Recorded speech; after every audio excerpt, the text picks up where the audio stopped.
Oh my goodness. Oh my goodness. They just keep preying on the downfall, and somehow once again the Sunday night live stream just kicks off without a hitch. It's just, what are they gonna do? What are they gonna do? It just keeps happening. It just keeps happening. We just keep steamrolling through the YouTube world, getting hundreds and hundreds of views. I mean, what are they gonna do to stop us? I don't know. Welcome to the Sunday night live stream. Everyone clap it up. Clap it up. All right. I am back home in the Bay Area. As you can tell, this is not a fake background. This is my background. Now this little nook here that I made my video studio is very hot. Okay, summertime, kids. All right, the Bay Area doesn't get too hot for the most part until you get out, into the valley. But with a server and a computer here and me yapping away, it gets hot right here. So I'm gonna have to figure that out going through the summer, because I have not missed a Sunday night live stream yet since I started this critically acclaimed series. So I'm gonna have to figure out something to not make this little nook here be 106 degrees, because that's no fun. It's no fun. Shot Simple Jack, what up? All right, I got some show and tell. We'll talk about Alabama. Okay, we'll talk about Birmingham, Beham. Okay, I'm gonna do some show and tell, but some of the stuff I'm gonna wait till next week, because kids, hey, listen up, gather around, okay? Your boy here, me, spent hundreds and hundreds of dollars on merchandise at Rickwood Field. So much so that it was not gonna fit in my luggage, so I had to ship a bunch of it home, and I'm just hoping it arrives. At this point, it's in God's hands, but hopefully. So next week I'll do more show and tell with some Rickwood stuff, and also breaking news here, okay? I'm going to be doing more giveaways soon, hopefully, on the live streams probably, but also primarily I want to start building up that Discord channel. So check out the Discord channel. It should be in the description. If you don't know what Discord is, you don't use it, it's just like a chat room. So basically you can just join, make an account, and you're just in the chat room with us and we chat. And for example, I got lost in the Alabama woods the other day, and I was giving real-time updates to the Discord server about how lost and how screwed I was, okay, and how hurt and how tired I was. Were you serious about 5? Yeah. Oh, the pins? Yes, I want like 5 of them. Yes. What's up, Cyrus? What's up, Jake? Thank you, man. I like this hat. Got the 80s logo, Simple little hat. I really like white hats, but they're just so hard to keep clean. But for some reason, this one stays cleaner than the other ones. I don't know if it's the material or what, but yeah. I got like another one. I think I've worn on a live stream or something. Where'd I wear it? I wore it on something you guys have seen, but it's a 2014 World Series hat. It's white. It's just like this. It's very similar. But for some reason, that one, I wore it once and it was filthy. So I got like Scotch Guard that I try to spray on the hats to keep them protected, but it doesn't always work. I forgot to show my Sean Kemp shirt last week, and I was a little upset. But I do have this shirt. Upcoming episode, 6th Street. It's so hard to say 6th Street. Austin, Texas, Museum of the Weird. Episode coming soon. I had to get a Suvi shirt. You know what it is. All right. So yeah, let's what can I start off with? First of all, I got to get a beverage, because like I said, it's 200 degrees in this little nook right here. The rest of my apartment's pretty cool. It's not too hot around here right now. Sun's going down, but this nook with all the equipment and all that here, and my just blowhard voice just reverberating through the walls, it's too hot. Bang bang Niner gang, Mitchell, what's up? I'm excited. I wasn't really thinking about football for a while, but a couple things I saw lately really got me in the mood. I'm getting juiced up. We just need to figure out the Ayuk situation so we can stop focusing on the drama But yeah, so next week I'm gonna go through most of the Rickwood stuff. I got some patches, I got some pins. We'll talk about that probably next week once I get the package with all the stuff, because I don't want to show some of it now and then the rest of it next week. That's no fun for anyone, you know. Wait, I was in Zach Campbell's video. Let's take a look. I talked to him for a while actually. Me and Zach Campbell. I actually gave him some tips and tricks. He was asking. First of all, because I had gone to the minor league game on Tuesday. He didn't. So I was telling him where he can catch some balls. Um, Hold on. That's the coolest part of your part, and the rest is kind of boring. Hey, shut up, man. No, dude, I got some really cool stuff on my walls. All right, this is the coolest part, but still, I got some cool stuff. Can't wait for all the Rickwood footage, dude. I filmed so much, so bear with me, guys. I'm trying to do as much as I can um, to get that out. Overall, great trip. It was, dude. This trip was the best, man. Like honestly, it was. This trip was awesome, awesome. And I talked about it in the live stream that I did at Rickwood Field that my luck has been too good, and I was like, yeah, I know, I've talked about this joke that I had with me, my brother, a pick van too, like the deity. I always joke that there's a deity out there that its whole job is just to annoy me and make things difficult on me when I'm trying to film and stuff like that. For example, I'll like set up a shot, there's nobody in it, beautiful shot, and like one person 50 feet away will walk into the shot and just sit down right in front of my shot. Stuff like that, right? But lately I've just been having such good luck, which I'm not used to. The Disneyland trip was awesome. This trip was awesome. Things have been really good, but then I think about it, and it's funny because I've been getting injured a lot. So I think that's the deity's thing. He's like, hey, watch this. I'm gonna let you get good luck, but you're gonna get beat up along the way, right? So Disneyland, I was whooped. My feet were bleeding. Literally, I've had to throw out so many socks because they're covered in blood. You may have seen the picture I posted on Instagram today. My leg was bleeding from hiking around Alabama. I sliced a chunk of my finger off with my drone. Blood went splattering everywhere right down the street from Rickwood Field. There was two guys right there. I was like, you didn't see that? He's like, I don't know what you're talking about. I saw a clean landing. I was like, that's right, my man. But no, it sliced my finger off. There's blood I had to wipe down off my drone. It's because it was nighttime. I usually catch my drone because it was grass and then like a tiny sidewalk, and I didn't feel safe landing it there. So usually I grab my drone. I've been doing this for 10 years almost. No, not 10 years. 8. When did I first get my drone? Like 2016, 2015, 2016. So almost 10 years of catching my drone all the time. Never had a problem. But this time it was nighttime. The spotlight comes on so it can see where it's landing. Spotlight comes on and blinds me. And I go to grab it and I slice a chunk of my finger off. So it's been 4 days and it's still stinging. What was the other bad luck? There was when I got to Disneyland, I told you guys the whole thing. My tire had a giant bubble in it, right? But I'm rolling with the punches. I'll take the good luck and get beat up. I have a huge bruise on this hand. I think it's going away now. I've been getting beat up. Okay. Let's see. Hold on. It's Sunday already. It is 26:56. All right, I'm gonna check that out. So yeah, I talked to Zach Campbell for a while. What was the vibe like when Willie passed? Crazy all around. I'll talk about that in a little bit.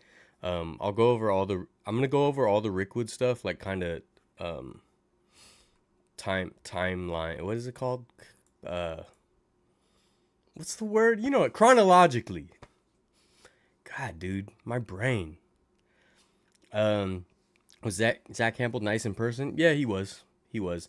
The thing is, Zach Campbell, I like the content he does, but I definitely understand the criticisms of him being a bit too aggressive, getting balls and stuff like that. I totally get that. And some of that has rubbed me the wrong way too. But at the same time, I'm not going to be like rude, right? Because there was a guy who was rude to him. There was a guy. So Zach Campbell was running around sometimes. Like I would see him legit sprinting around. And the thing is with Rickwood, there's only one small section of outfield bleachers. The rest of the field, the rest of the outfield is all back area. It's just a fence and nothing behind it that we didn't have access to. So very limited spot to catch home runs. So he was just, I didn't know what he was doing. I asked him too, and he's like, yeah, I'm not sure what to do. So actually I gave him some tips and tricks. I was like, hey, I was here the other day. A foul ball almost hit me in the head right over here when I was looking for the fan with the mister. Literally a foul ball landed like 5 feet from me. Didn't hear it coming. Didn't know it was coming. Came from behind me over the foul balls would just go out of the stadium constantly. So I told him like, yeah, over here a lot of foul balls. So he was cool. He was cool, and then he was curious because I got all my camera stuff in. So he's like, "How'd you get this in?" And I told him my breakdown. Pick Van knows my breakdown. Like, look, I have a whole. I don't want to give it away on the live stream, but I have a whole way that I can usually get all my stuff in. Okay, you got to be smart about it. You got to think it through. Okay, if you look, put it like this. This is my one hint I will give you guys. If you walk up with a camera and a tripod and a big microphone and all this stuff, a light, all this stuff, they're gonna be like, "What are you doing?" Right? You don't do that. So, anyways, Zach Campbell was cool. He was running around. Oh yeah, so he was running around. He was like kind of, at one point, kind of power walking through the crowd. He walked past me. I said, "What's up?" or something. And there was some dude that was like, I think next to me or something. And he was like, "Oh, hide your kids. Zach Campbell's here. Hide your kids. He's gonna steal the ball from your kids. Hide your kids." Like, jeez. All right, all right. I'll watch the. I'm gonna watch the Zach video in a second too, with that timestamp. So awesome to see you there, though, knowing how much you look forward to. Dude, it was the best. Yeah, I'm joining the Discord. You see a lot of samples. Yeah, the Discord. I give real time updates in the Discord. Yeah, I don't. My joint. Yeah, dude, I chopped a whole chunk of my finger off. What's up? You're a Knots? Lucky dog, dude. Lucky dog. I want to go back to Knots. Not saying your Discord is toxic, but Discord in general. Otherwise, I would join. I've heard that too. Our Discord's super cool though. I'm a moderator. Gamer Athletics is a moderator, right? We're not gonna tolerate that. It's all good vibes. So if you want to join, there's no negativity there. Just jokes and good times. I only like catching a ball if it came near. Yeah, it's well worth joining. Thank you, man. Thank you, Jack. But like the Discord, look, I just think we can build a really cool community on there. Obviously, nobody has to join. I'm not saying anyone has an obligation, but I would like to do some giveaways and stuff in there just to, help foster this community because I think it's a bunch of cool people, a lot of cool, insight and interests, and Discord is a good way for everyone to kind of communicate. Find a few ultra zoom 4K point and shoots. Oh yeah, I need another one to replace my old one.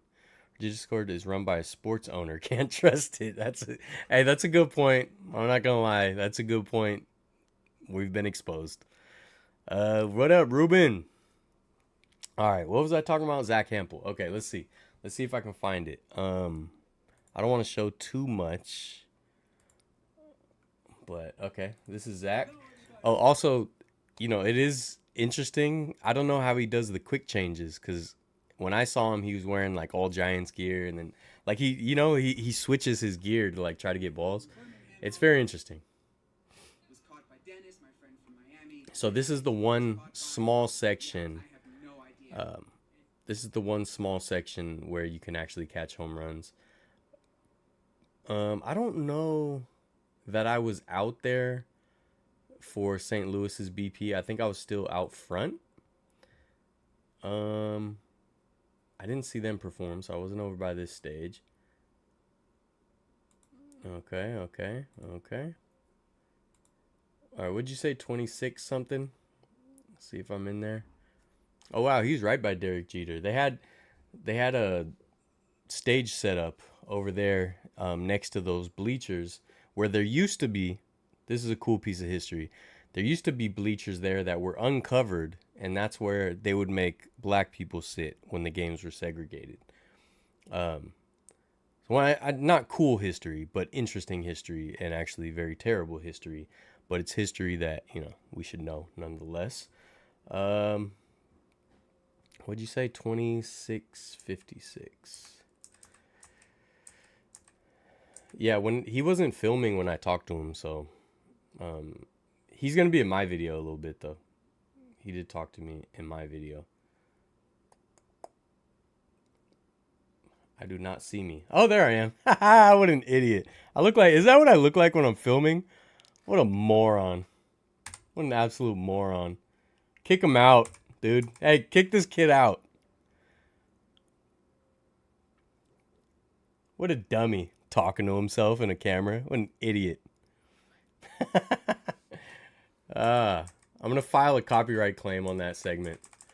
Hey, I was filming right here when they were doing all this. And I do not remember him standing right there. I was literally right behind home plate around this time. Huh, I did not notice. But anyways, that's cool. Go leave comments on and say, hey, I see Variety filming right there. You know? I'm so happy you went to this game. Truly special. Dang, dude, I wish I got this many comments. That'd be cool. But that's funny. Yeah, I look like a dummy. All right. Dave Lombardi reporting Ayuk flying into the Bay Area right now. Let's hope so. Come on. Sit him down. Let's get a deal. Let's get a deal done. Okay? NFL teams willing to meet asking price for Brandon Ayuk. 49 News. Signs point to Brandon Ayuk staying in San Francisco 4 hours ago. 49ers may pursue this option with Brandon Ayuk if they don't extend him. All right, come on. Let's keep the squad together. You know what I mean? Let's keep the squad together. I don't know. It's I haven't been paying a ton of attention to football just because I've been into baseball so much and also this NBA. Who's getting better? Let me know. Which teams look like they're setting up themselves up for a good year. Now, last year there was a lot of hype around the Jets, right, with Aaron Rodgers. Then he got injured 30 seconds into the first game. There was hype around the Dolphins, right? Who's hyped this year? Because I've not been paying attention. I want to know. Niners hold all the cards. I hope that's still true. All right, what'd you send? Oh, Jack. Oh, look at that. That's so funny. Yeah, it would have been cool if he was filming when I talked to him so that I could have gotten his video or something. But that's fine. Can't wait for 49ers training camp. We get down there for at least one practice. Yeah, I'm going to try to get training camp tickets again this year. I didn't get them last year. I would like to get a handful and give some away and go to one. I don't know if I'll film. I just kind of want to enjoy this time. But I don't know. We'll see. Warriors getting worse. Is all I know. What a hater. What a hater.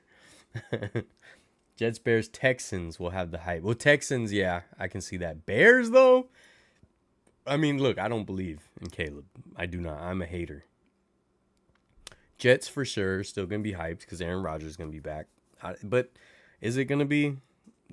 Like, Aaron Rodgers seems like he doesn't care anymore. So, I don't know.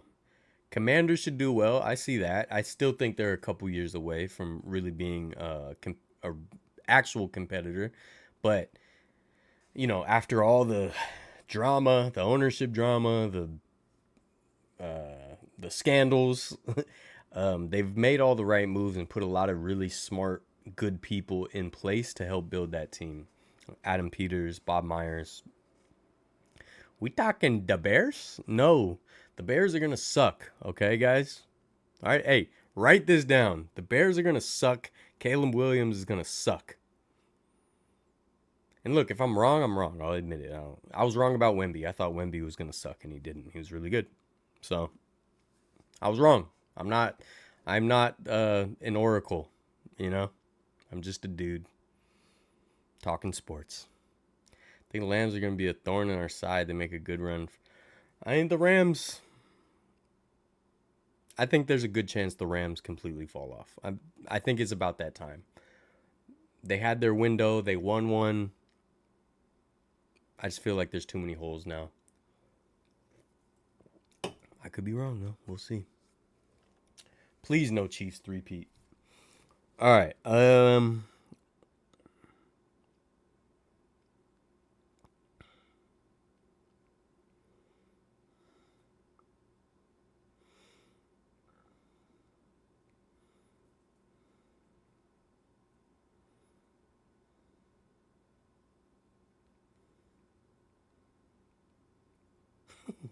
I'm talking trash.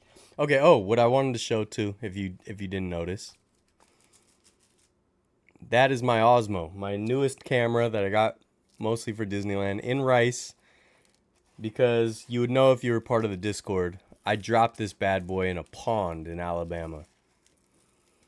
Okay, it was a mill race. I had to jump over it. Of course, why wouldn't you? Okay, and I just heard plunk. I didn't realize this was in my pocket, and as I jumped over, it fell right out into the pond. Now here's the fun part about it.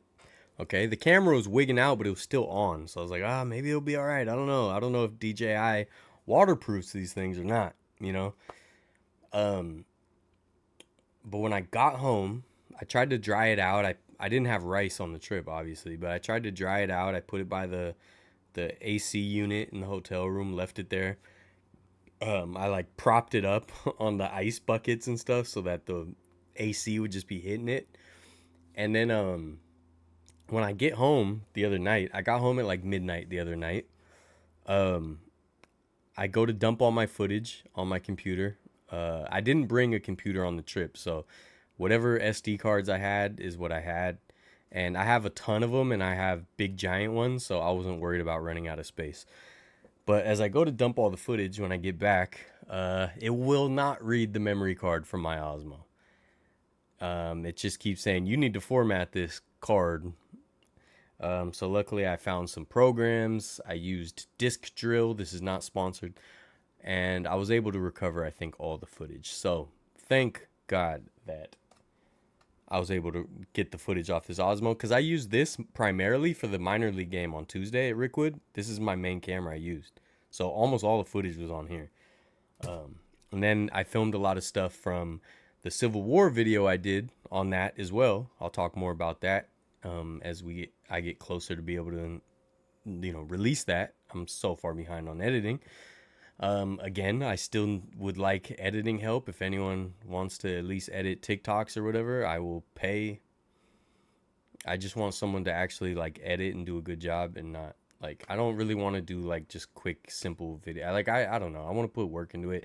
And for TikToks, for example, if you were to clip this live stream, I have a TikTok background that you can use to put behind the clip, just to make it a whole package, stuff like that. So if anyone knows any editors and you would like to help, let me know.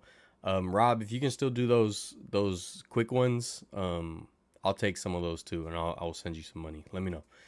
DM me or hit me on Discord again. Sound like Chris Farley when you do that talking domes here. You know what? So Chris Farley was a huge influence on me. He was huge in my household as a kid, to the point that my mom picked me up from school crying when he passed away. That's how much Chris Farley meant to us.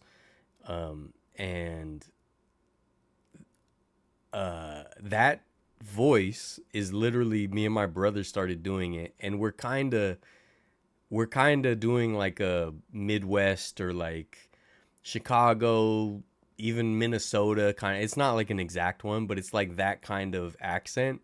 It's just like a middle America white person, and I have some family members that are kind of like that, and it just makes me laugh. I just think it's funny. I think it's a funny way to talk, and not in a bad way.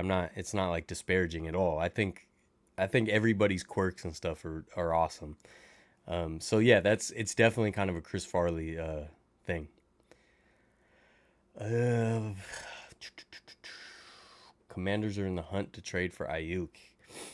He played for Daniels in college. Yeah, and Adam Peters is over there, and obviously Adam Peters loves Ayuk. So I don't know. We'll see. Packers will get hype. I mean, I could see that. I just feel like they're not a complete team though. Do you happen to see Barry Bonds out there on your trip? Yeah, I was standing right by him actually. I did not bother him though. He was the one person I did not talk to. Uh, yeah, I'll tell you my Rennell story in a second too. They can franchise Ayuk after the season. Need to name the Osmo Rainbow Trout. Yeah, if only it could swim.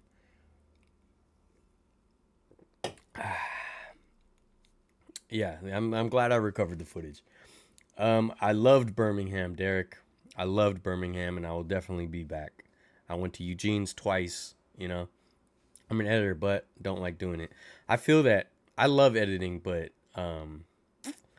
you betcha. Yeah, you betcha's a good one. That's not really in our repertoire, but I might have to add it for sure.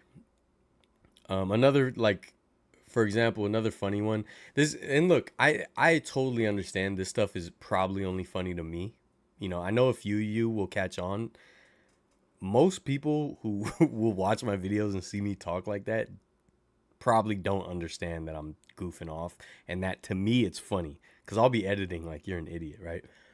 But like Tuesday instead of Tuesday or Saturday, like we have family members that say it like that, like older family members, and I think it's hilarious. So Tuesday, I'll see you on Tuesday.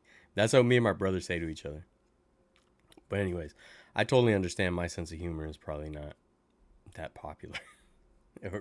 Like I talked about, remember, was it last week I talked about the comments, people that don't understand like the simplest jokes sometimes? It's funny. Another funny one, if we're going back to the comments on videos thing, there's another comment I got, I think today or last night, on a video that I did. The video literally goes through I'm not going to say which video because I don't want this comment aired out, but I did a whole video, all this history, very extensive, very thorough. And this has happened more than once. It's not just one comment, but I got one today. And then someone just leaves a comment like saying like a cursory overview of the history. It's like, oh yeah, it's almost like someone should make a video on that, huh? It's like, dude, yeah, that's what this whole video is about. And they're saying it like, oh, guess what? It's just funny. Anyways, yes, that is the genesis of my stupid little accents, though, is kind of like a Midwestern. I'll see you on Saturday, or and it's not one particular accent. It's a whole mix up of accents that don't make sense, and it makes me laugh. It makes my brother laugh. That's the reason I do it. I almost bought you the seat back because I saw it calling it, but the dude was charging $125. Yeah, you don't buy me things, first of all. I've seen the seat backs for sale. I've considered it, but I wanted to hold out for a full seat for sure. And plus, the one you saw was they call it the Willie Mays one because it's seat number 24, but it has nothing to do with Willie Mays. It's just the number 24. So I feel like they upcharge for that. So yeah, please don't. I would love that thing though. Trust me, I would love it. But no, I will hold out and I will buy on my own some candlestick seats someday. It's also 162 degrees right here, right now, by the way, and I'm sweating. So, you get to come back in the fall when it's not that hot. Yeah, I'm trying to come back, so I made some connections at Rickwood Field so that I can see it when the circus leaves town. That's what I want to see. Jake, what's up? It sucks they lost, but it's all good. Um, what were we talking about? I was gonna give a rundown. Let me give a rundown of like how the trip went. Um, I messed up too because I did a red eye flight, like overnight flight. I flew into Atlanta, had a 2.5 hour layover, if not longer, almost 3 hours, for like a 40-minute flight to Birmingham. I did not realize Birmingham and Atlanta were that close, so I would have just flown to Atlanta, got a rental car, and drove to Birmingham, and then got to see more of like the state and stuff. And instead, I just wasted like basically like 4 hours sitting around doing nothing. So that's a tip. If you ever need to go to Birmingham and there's no direct flights, maybe just do that. So I did that. And then, so I got to Birmingham at like 8:30 a.m., 9 a.m., something like that, right?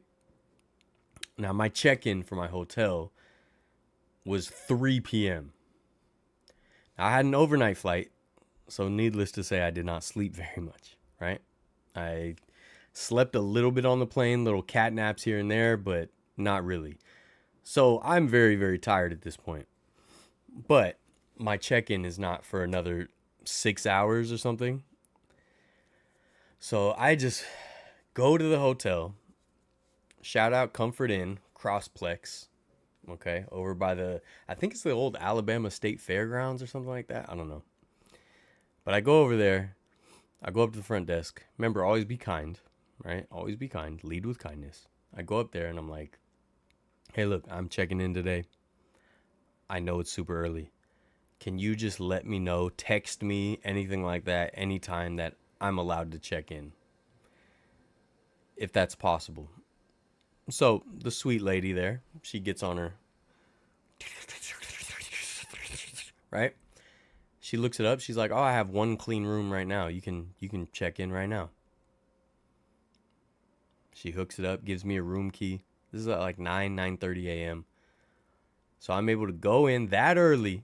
Didn't charge me extra. Go in that early, take a nap, get up, get ready for the minor league game, which was that night. Montgomery Biscuits and the Birmingham Barons. Just definitely saved that day, right? Because I would have been a miserable wreck at the minor league game if I didn't get that 5-hour nap or whatever. So that was super cool.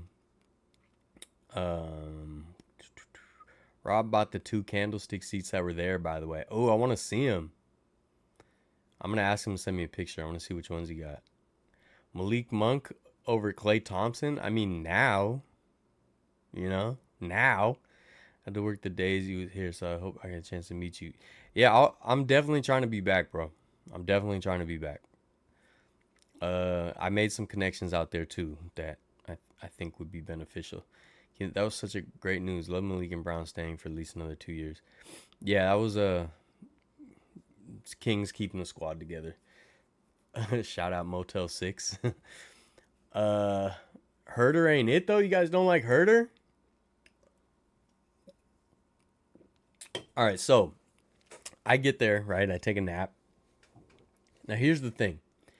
What I wanted to see, and I showed you guys on the live stream last week when I showed the Google Maps, the fact that Rickwood Field is just like in a neighborhood. Like, it's just the street, a sidewalk, stadium, right? That's what I wanted to see. Now, here's the thing. I told you guys, I think I saw a news clip where it looked like they put fences up. So I'm like, God darn it. So I show up, and I'll tell you what, kids.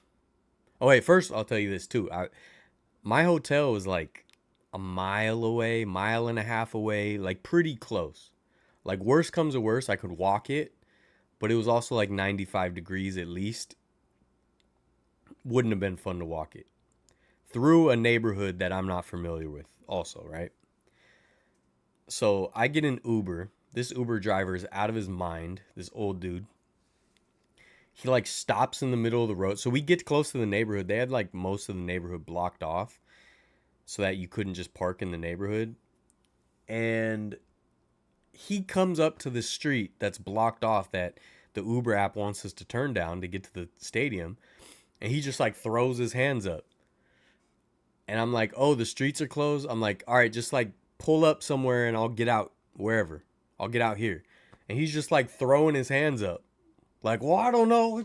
I'm like, bro, we're in the middle of the street, in the middle of an intersection that's blocked off. How about you just pull over somewhere safe, maybe in that parking lot that's right next to us? Like, this dude was such a terrible Uber driver, okay? I did not give him a bad rating or anything. He did not get a tip, though, and I usually tip very well. But he was so, like, just, like I was the problem. Like I closed the streets. And I'm like, dude, just pull over somewhere safe and I will get out. Cause right now we're in the middle of an intersection.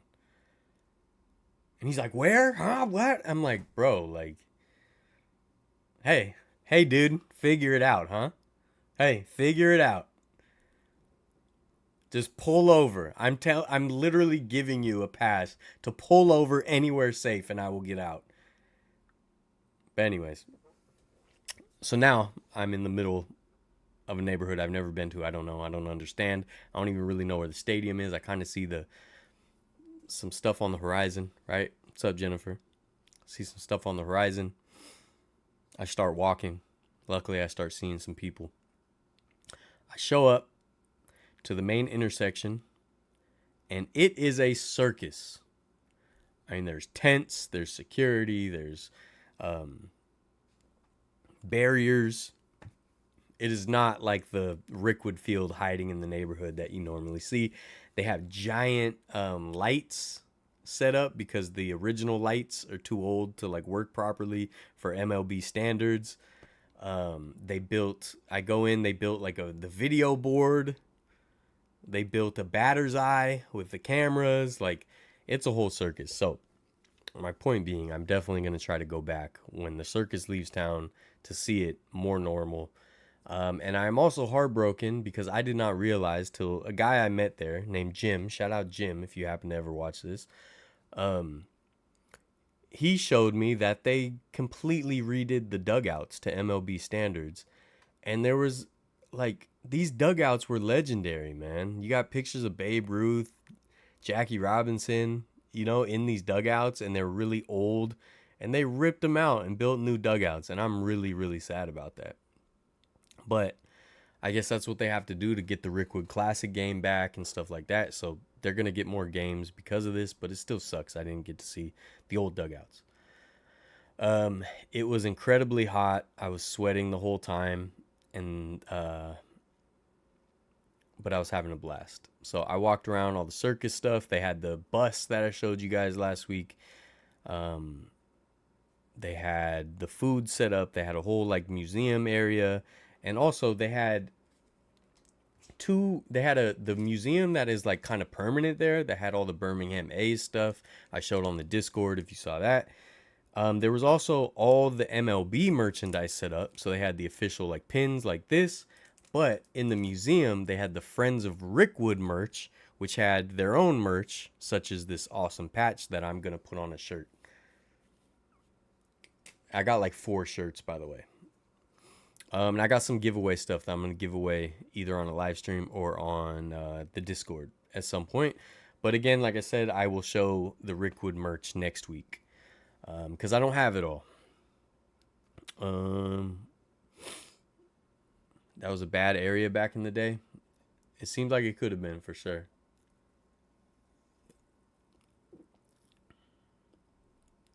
Why is there strangers in town getting an Uber? Did you want me to go down Block Street? No, the dude was ridiculous. Oh, they had a Niners versus Packers marathon. That's funny. Heard on sports radio, MLB invested $5 million to update the stadium. Yeah, they did. They did a lot of work. Some of it was probably needed, but I just wish I could have seen the old dugouts. That's all. But my plan is to go back. At some point, maybe the end of this year or early spring next year, something like that, and see it normal and try to do a full tour. And if you go on YouTube, there's a bunch of people that have done that before and they get to like walk on the field, all that stuff. So I'm going to do what I can to make that happen. I was over the moon. People were so friendly. To give you guys an example, at the end of the MLB game on Thursday. Oh yeah, so also when I got there and I Ubered, I had to walk through the neighborhood. I saw how everything was working. So they had all the streets blocked off, but there was a couple streets still open for rideshare pickup and then bus pickup. They had like shuttles. And I noticed it seemed like some folks were renting out, their driveways or their empty lots for parking. So that's what I did on Thursday. On Thursday, I got there super early, and I found some dudes just sitting on lawn chairs with an empty lot, and I was like, parking, and they're like, yeah, come on up. So I had to go around and like drive up onto their grass and park there. I gave them $20 to park there, and I'm like 2 blocks from the stadium. Way better than the alternatives, because what they were making people do was go park at this other stadium like 2 miles away and then shuttling them to the game. Like, how annoying is that to have to like shuttle back and forth while already paying for or no, I think the parking was free. But still, you got to go park somewhere, fight all that, and then fight to get a shuttle, and then fight to get a shuttle back. No. I'm cool. I'll pay the OGs to park on their lawn and we're good to go, right? So the good thing was then I had like my drone right there, so I was like, able to get drone shots. Um yeah, that worked out. So when I was leaving that last game, I'm walking through this neighborhood, just a regular neighborhood with the stadium right there, right? There's just this OG on the porch. He's just like, "Have a good night now." It's like, I was like, I'm gonna have a great night. You too. You have a beautiful house. He had a beautiful home, right? And he's like, "Thank you," or whatever. And I was like, "Look, I'm going back to San Francisco. Birmingham was great to me." He's like, "I'm glad to hear it. I appreciate you." Say good night. That's just the friendliness you get down south. Now there wasn't always friendliness. I can tell you guys some of the other stories, but for the most part, man, people were super nice, super nice. Um, it was cool. It was cool. Still more on what John Fisher will invest in Sacramento, for real. It's not just Rogers on the Jets. Kinlaw and Thomas who want revenge too.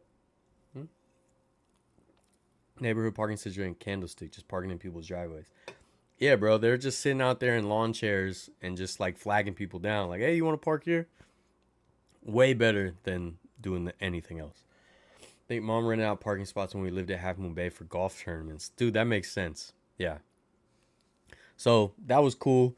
Another lady after that said goodnight from her porch. Like, it was just straight up like, it was my first real experience in the South, and it was wonderful. It was wonderful. I'll tell you guys the funny story. Did I tell? I think I talked about this in the Discord. So I already, if you're in the Discord, you already heard this story. But on Wednesday, when I wasn't going to a game, I went and did a video at this site that has Civil War history, all this crazy history in one park, right? I real time live updated the Discord about me being kind of lost in the woods with no water, and it's like 95 degrees. Um, it was an adventure, put it that way. Now, on in this park, it's a pretty big park. They have a museum. So I go to the museum. It's cash to get in the museum, so I pay cash. Lady working there is probably like, I would guess, around 70 years old. Okay, let's just say she's 70 years old. She's very sweet, very nice. I go in the museum. I'm running out of time though, so I don't get to like spend a ton of time in the museum, but a really cool museum. I enjoyed it. Then after, I'm trying to buy some souvenirs for the park that they had in the museum. She says cash only. I just spent all my cash on the drinks that I needed from getting lost in the woods and for the park entrance and for the museum entrance, right? So I'm like, I don't have cash. She's like, there's a store outside of the park if you want to go run and get cash. I close at 4 and it was like 3 already, or 2:45. So didn't have that much time, and I still had to film a couple last things. So I film something real quick, and I get in my car. I drive out to this market a few miles away outside of the park. I get cash. I go back. I make it just in time, like 15 minutes before the museum closes. She's like, "Oh, you're back." I'm like, "Absolutely." So I go grab the souvenirs again, bring them to the desk.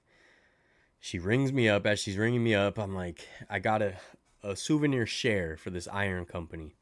It's like just a printout. And I'm like, all right, I got to figure out how to get this home, without, damaging it, without, creasing it, whatever. She's like, oh, you flew here? I'm like, yeah. She said, from where? Keep in mind, she's super sweet, 70 years old, right? She's been nice the whole time. She's like, from where? I said, San Francisco. She went, ugh. Literally, ugh. And I'm just like, really? Really? But I just let it slide. And then she's like, oh, well, the flight might let you do this or that, right? And then she's like, but I'm not sure because I've only been on a plane once and it was years ago. That's what she said to me.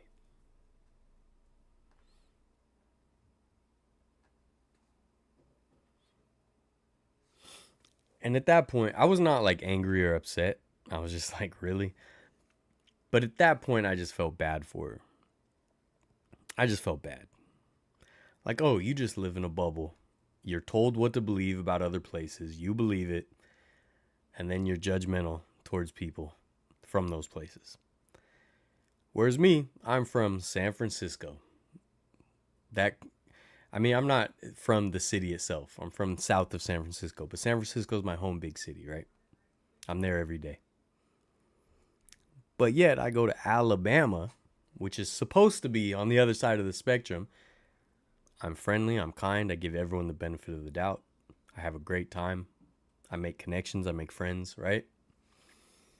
But this lady is taught to believe that, I don't know, what do you think? San Francisco's Gotham City or whatever they're told. And it's like, lady, drive around Alabama like I've been and see some of the crazy stuff that I've been seeing. I mean, I was not out in the middle of nowhere, but outside of Birmingham in a not a very not a city, put it like that. Not a city, but not out in the middle of nowhere. And there was beggars at every corner. So we're told, oh, San Francisco's overrun with homeless. Yet here we are in Alabama, outside of the major city, and there's beggars on the corner, right? So my point being, all these things that they try to blame on local politicians or politics, these are human problems. And they distract us with culture wars so that we don't start a class war. Because it's really rich versus poor. But they divide us, the poor, based on local politics and stuff, which is ridiculous. But I just felt bad for this lady. 7 years old, only been on a plane once. I'm like, okay, you just live in a bubble. I just feel bad for you. I wish you got to see some of the things I got to see. I wish you had the exposure, to meet more people. Because the thing is, if she went to San Francisco and I was her tour guide for a week, she would love it. She'd have a great time. It wouldn't be Gotham City. She wouldn't need Batman to save her, right? Even though I'm kind of Batman, you know what I mean? I'm basically Batman. But no, she would have a great time, right? But she's told over and over again how awful San Francisco is. And it's just funny because the problems you see in San Francisco, like, yes, some of them are exaggerated or amplified because San Francisco is in the spotlight. But the thing is, you see these same things anywhere else across the country or in the world. The thing is, people aren't filming and putting on TikTok and using it for political reasons. But anyways, that's my rant. I just thought it was funny. But other than that, everyone in Alabama was great. But she kind of showed her true colors a little bit. But I wasn't upset. I just thought it was funny. It was interesting. Southern hospitality. I didn't get any barbecue, I don't think. No, I didn't.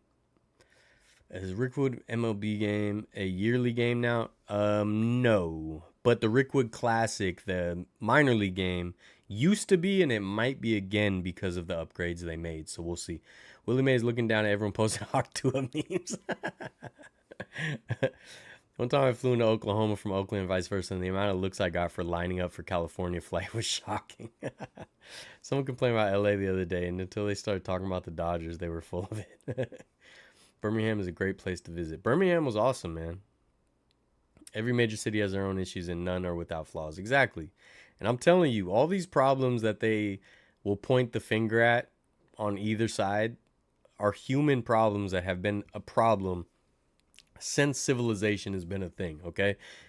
The Roman Empire, Rome, Athens, Greece, they all had homeless people. They all had mental health issues, right? They all had that same stuff. They all had criminals.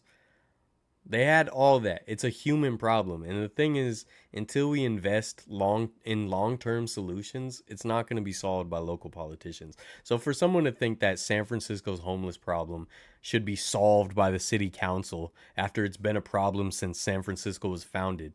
Seriously, read some of the books about the old Barbary Coast in San Francisco. That was Gotham City. So to think that some local city council should be able to solve a systemic human problem for thousands of years is just, it's ridiculous. Now, we should be investing in long-term solutions, which we never do because people want instant gratification.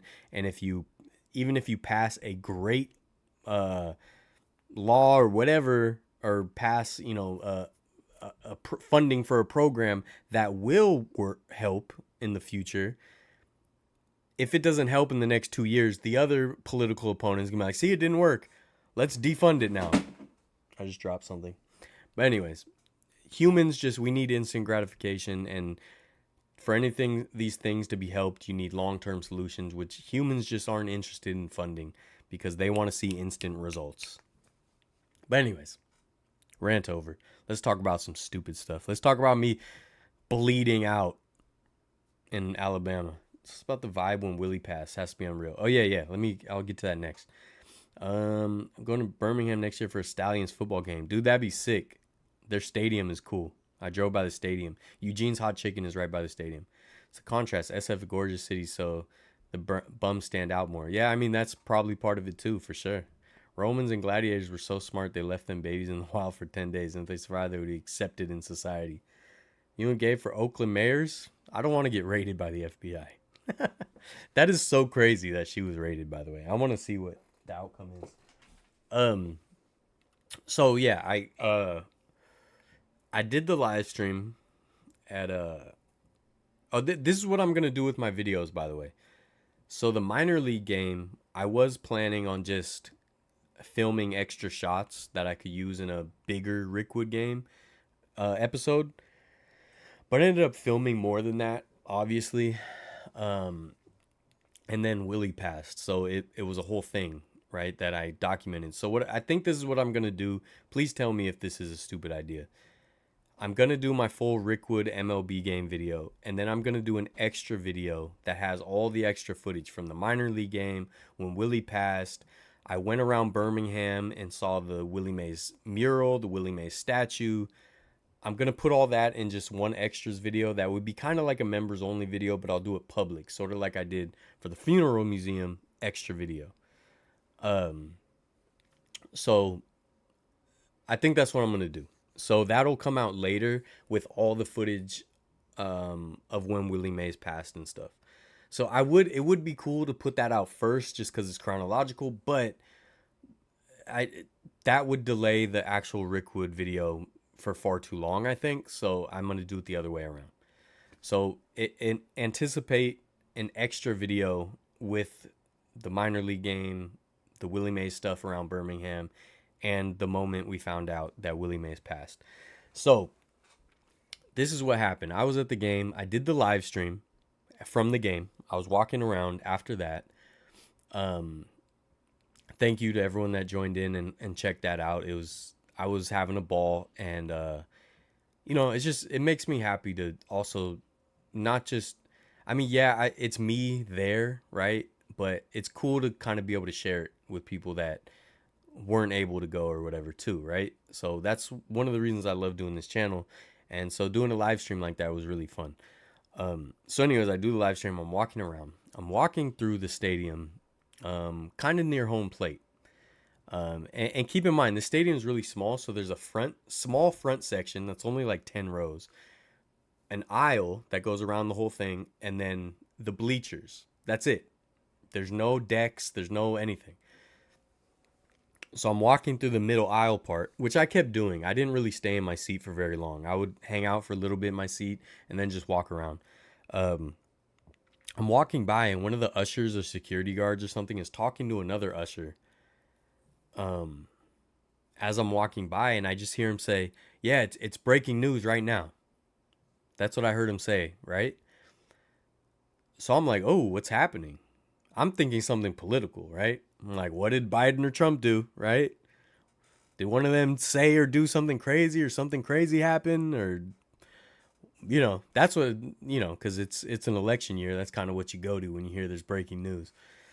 Um, so I open up my phone. I'm like, I'm gonna go to like Reddit or something to see if there's anything. I don't know. But I open up Instagram, and the first thing I see is the Giants post with the picture of Willie Mays and the years of his life, and I'm just like, oh my god, oh my god. Now I think all of us expected it. Soon.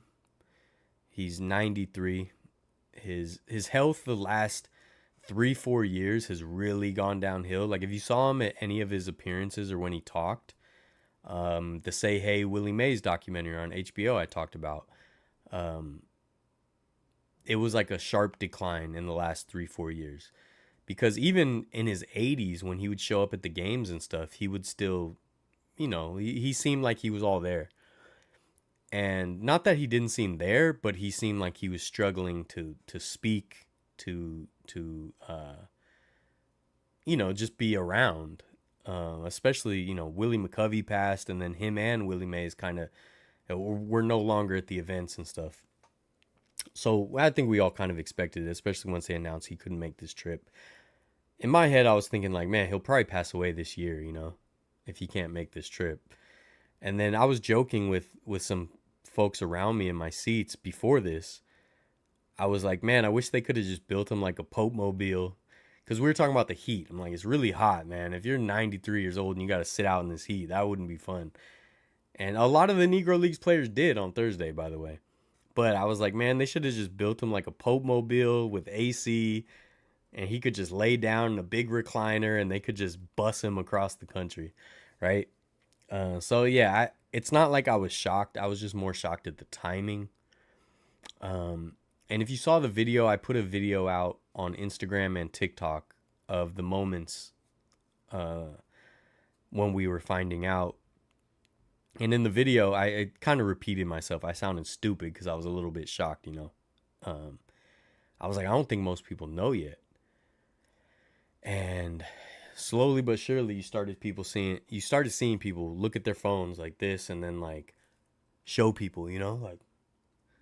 And I was walking, so knowing these moments and me being there and trying to document, I was paying attention to those things.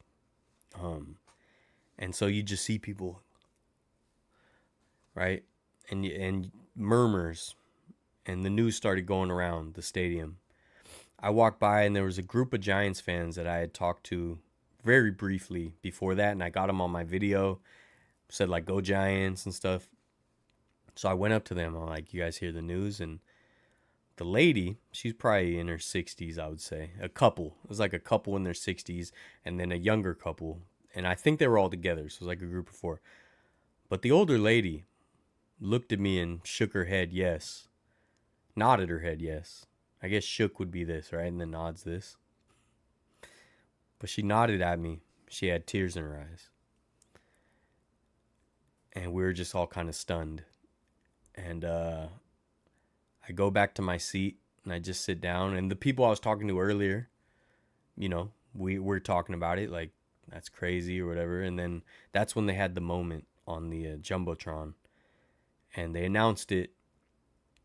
And I thought we were going to do a moment of silence, but it just became cheers and a standing ovation and more of a celebratory moment.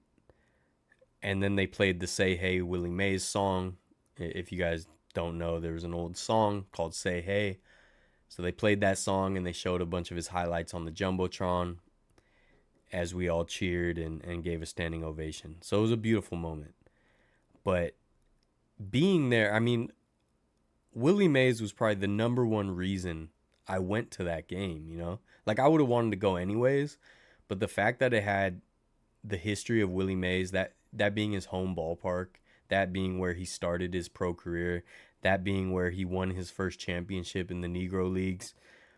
I have, like I showed you guys last week, I have multiple Birmingham Black Barons hats. I have a shirt, I think, somewhere. Like, I've always loved that history. And so Willie Mays was basically the biggest piece of the pie of the reasons that I went to that game. Um, he's definitely, like, for many of you too, Willie Mays is one of my heroes. And not, he's not someone I got to see play. He's before my time, but it's his story, his highlights, the aura that he had was always the coolest thing to me. And I've said it a million times. If I could go back in time to see like any ballpark, I would go to the Polo Grounds to see a young Willie Mays. So being there at that ballpark when it happened and knowing that he probably passed away while I'm walking around that ballpark, because I was there all day, was like definitely for me and probably for all of us there, very poetic. So yeah, it was wild, man. It was wild. I'm glad, even though I was there by myself, it was cool to have that moment with strangers who all felt the same as I did, who all felt that Willie Mays was a hero, whether it was the Birmingham or Alabama locals that were there, the other Giants fans that came from out of town. There was Giants fans from New York. There was just baseball fans from New York who just loved the history of Willie Mays in New York. St. Louis Cardinals fans that just always thought Willie Mays was the coolest, right? Like, being able to share that with fellow baseball fans that made this trek with me was and the locals who Willie Mays was a hero to, was super cool, and I'm very thankful and grateful that I was there. But it was something, man. Are they going to retire number 24? I'm against number retirements, so I hope not. I don't know if that's a controversial take. I think number retirements are dumb. Like maybe 42 for Jackie Robinson, okay. Something very substantial that changed society like that, okay. But just a good player, I don't like retiring the numbers personally. Especially like, sports is only, baseball's pretty old at this point, but baseball is very hard to excel at. But with football and basketball, man, they're going to run out of numbers. The game's not even that old, and you're already retiring all these numbers. I don't like number retirements personally. Now I think maybe instead of a number retirement, if you wear a number from an old player, maybe on the number they can put like a star to denote like a special player or something. I don't know. Like, okay, if you play for the Lakers with the number 8 or 24, then you'll have like a little Kobe signature in your number. Something like that. I don't know. I think number retirements are dumb. Uh, Timing was wild. There would never be another Willie Mays, man. For real. Yeah, and Donald Sutherland died, dude. Jerry West died. Bill Walton died, dude. All these cool old guys, man. All these cool old guys. When's the Rickwood tattoo coming? Dude, I kind of want one. I want something to commemorate it. 16, 80, and 42 should never be worn by another 49er. I disagree. I think they should be worn at some point. Like maybe there should be a cool off period of like 30 years and then bring it back. I don't know. Like if you wear number 80 for the Niners, you can have Jerry Rice's signature in the number or a star with Jerry Rice's face.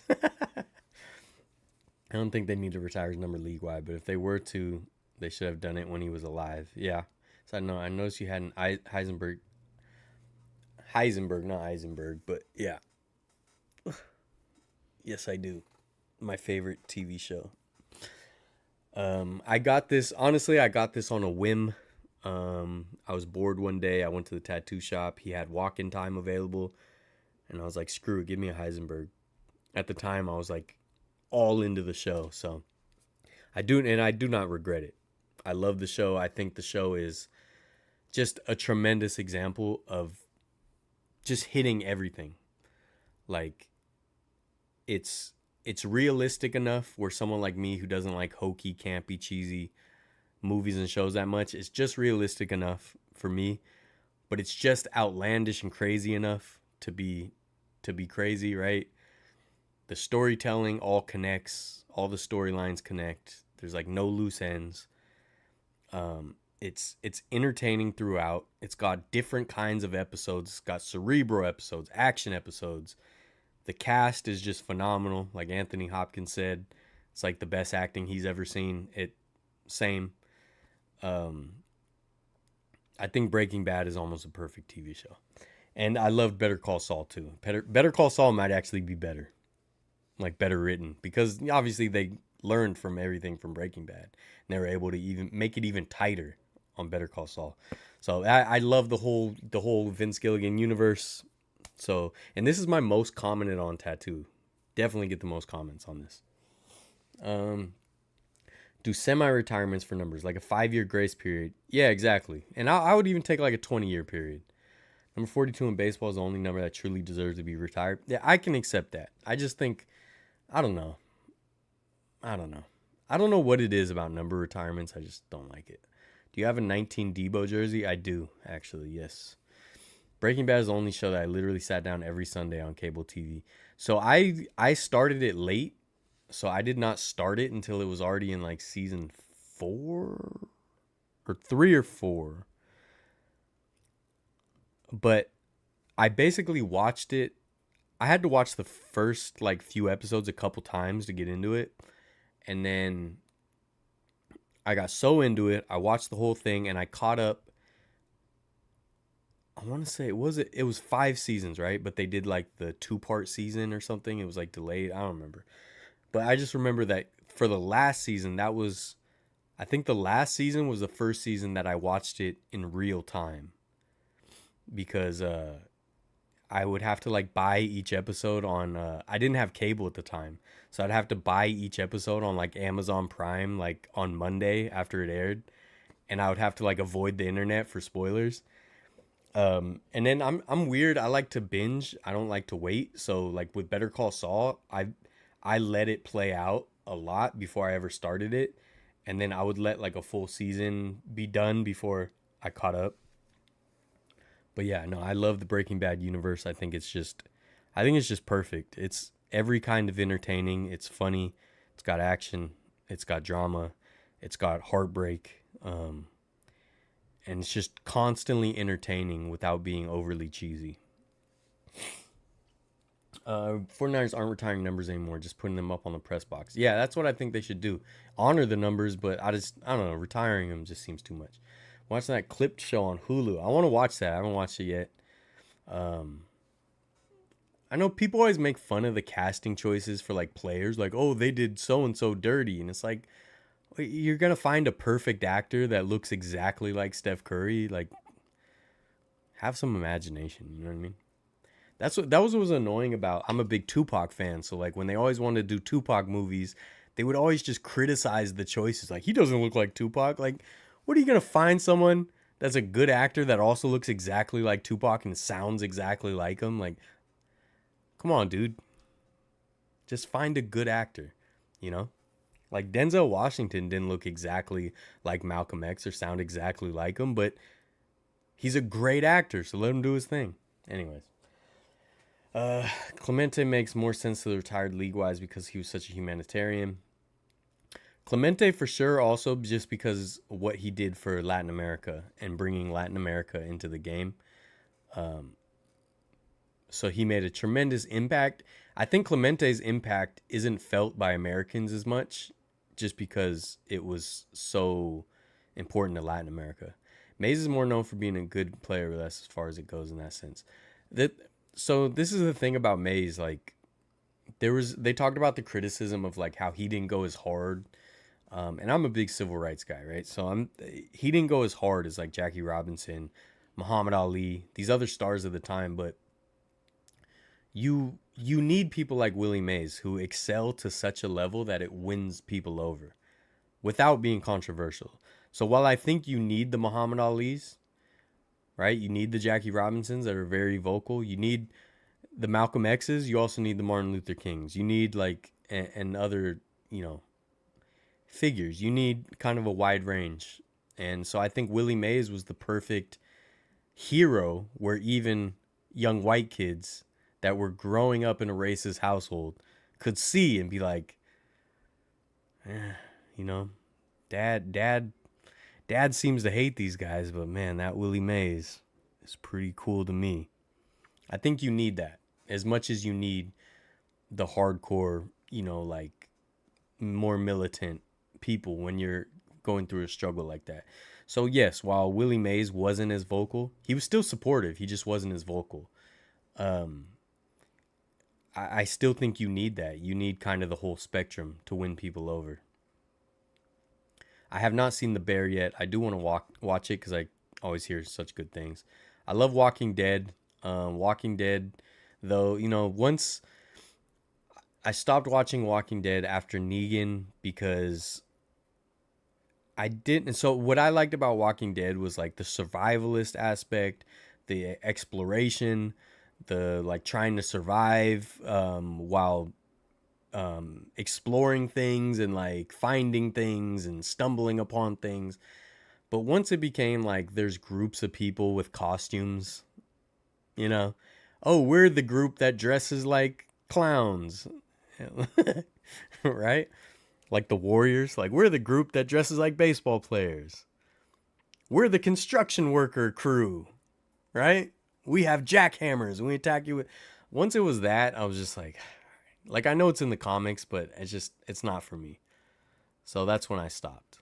Once people were dressing like Knights of the Round Table and there's a lion walking around, I was like, yeah, it's not what I'm here for, you know. But the first, like, what, 5 seasons of Walking Dead, whatever it was when Negan shows up, I love. Ed O'Neill as Donald Sterling is good. Lawrence Fishburne as Doc Rivers too. Yeah, they seem pretty good. No, Chadwick Boseman as Jackie Robinson was excellent, and he didn't look like Jackie Robinson at all. You know, Willie was a made man in Harlem. Willie was the man. Sometimes you just need those people that are so good. They excel so much. It's undeniable, even if you're racist. You know what I mean?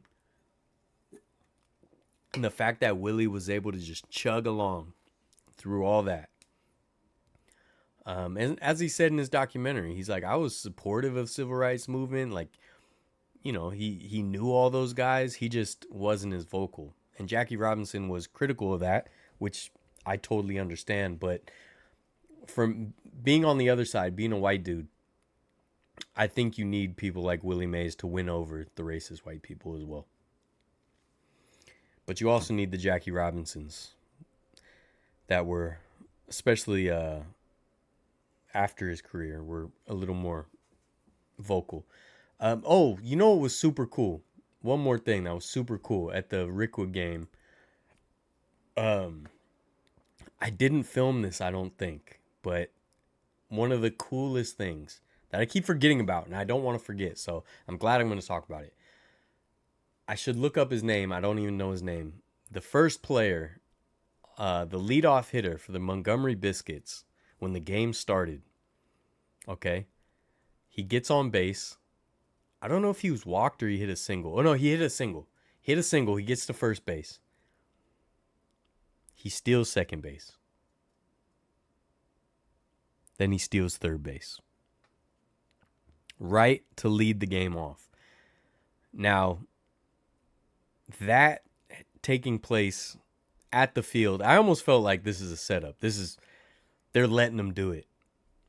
If you watch the opening baseball scene of 42, that's exactly what Jackie Robinson did. I think he was leading off that game. I think it was the beginning of the game. But that was just super cool to see this guy doing what Jackie Robinson did. Because Jackie Robinson would do that. He'd steal second, then he'd steal third. And then I think in the movie he steals home too. But yeah, just it was really cool to see that. Did you not do anything you wanted while at Rickwood? Yes, absolutely. That's why I need to go back. So one of the big things, luckily they let me, or not just me, everyone. We got to go in the clubhouses. I missed the mascot room. There was a mascot room that I saw and I forgot to go back to, and the clubhouses and stuff all closed before the game started. They were only open for like the pregame festivities. So I didn't get to go in that room. So there's a few rooms I would like to see. The broadcast booth up above, I would love to see. I would love to go on the roof because on the roof has the like TV and light stands, and there's a bunch of people up there. But I didn't expect to do that stuff. But the one thing I was hoping to do, um, let me actually show you guys. Let me show you guys what I'm talking about. Um, I have not gone through all my drone shots yet, but I will try to find these to show you. The Rickwood Field, the original Rickwood Field configuration, had a super deep fence, like 500 feet. Let's see if I can find a good picture here. What the heck? Why is this? It won't let me. Dang, why is it not letting me do this? Oh, I'm trying to open this picture to show you guys. So the original fence. What the hell? Dude, it usually lets me open these.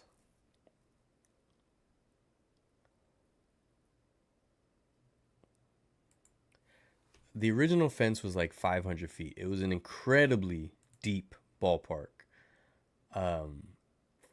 Incredibly deep ballpark.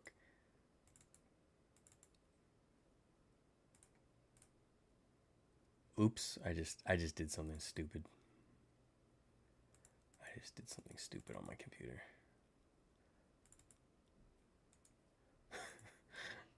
Alright, this is not working. Alright. Dude, I don't know why it won't let me open these pictures in Chrome like it usually does. Anyways, so it was an incredibly deep field. They ended up bringing the fences in, okay?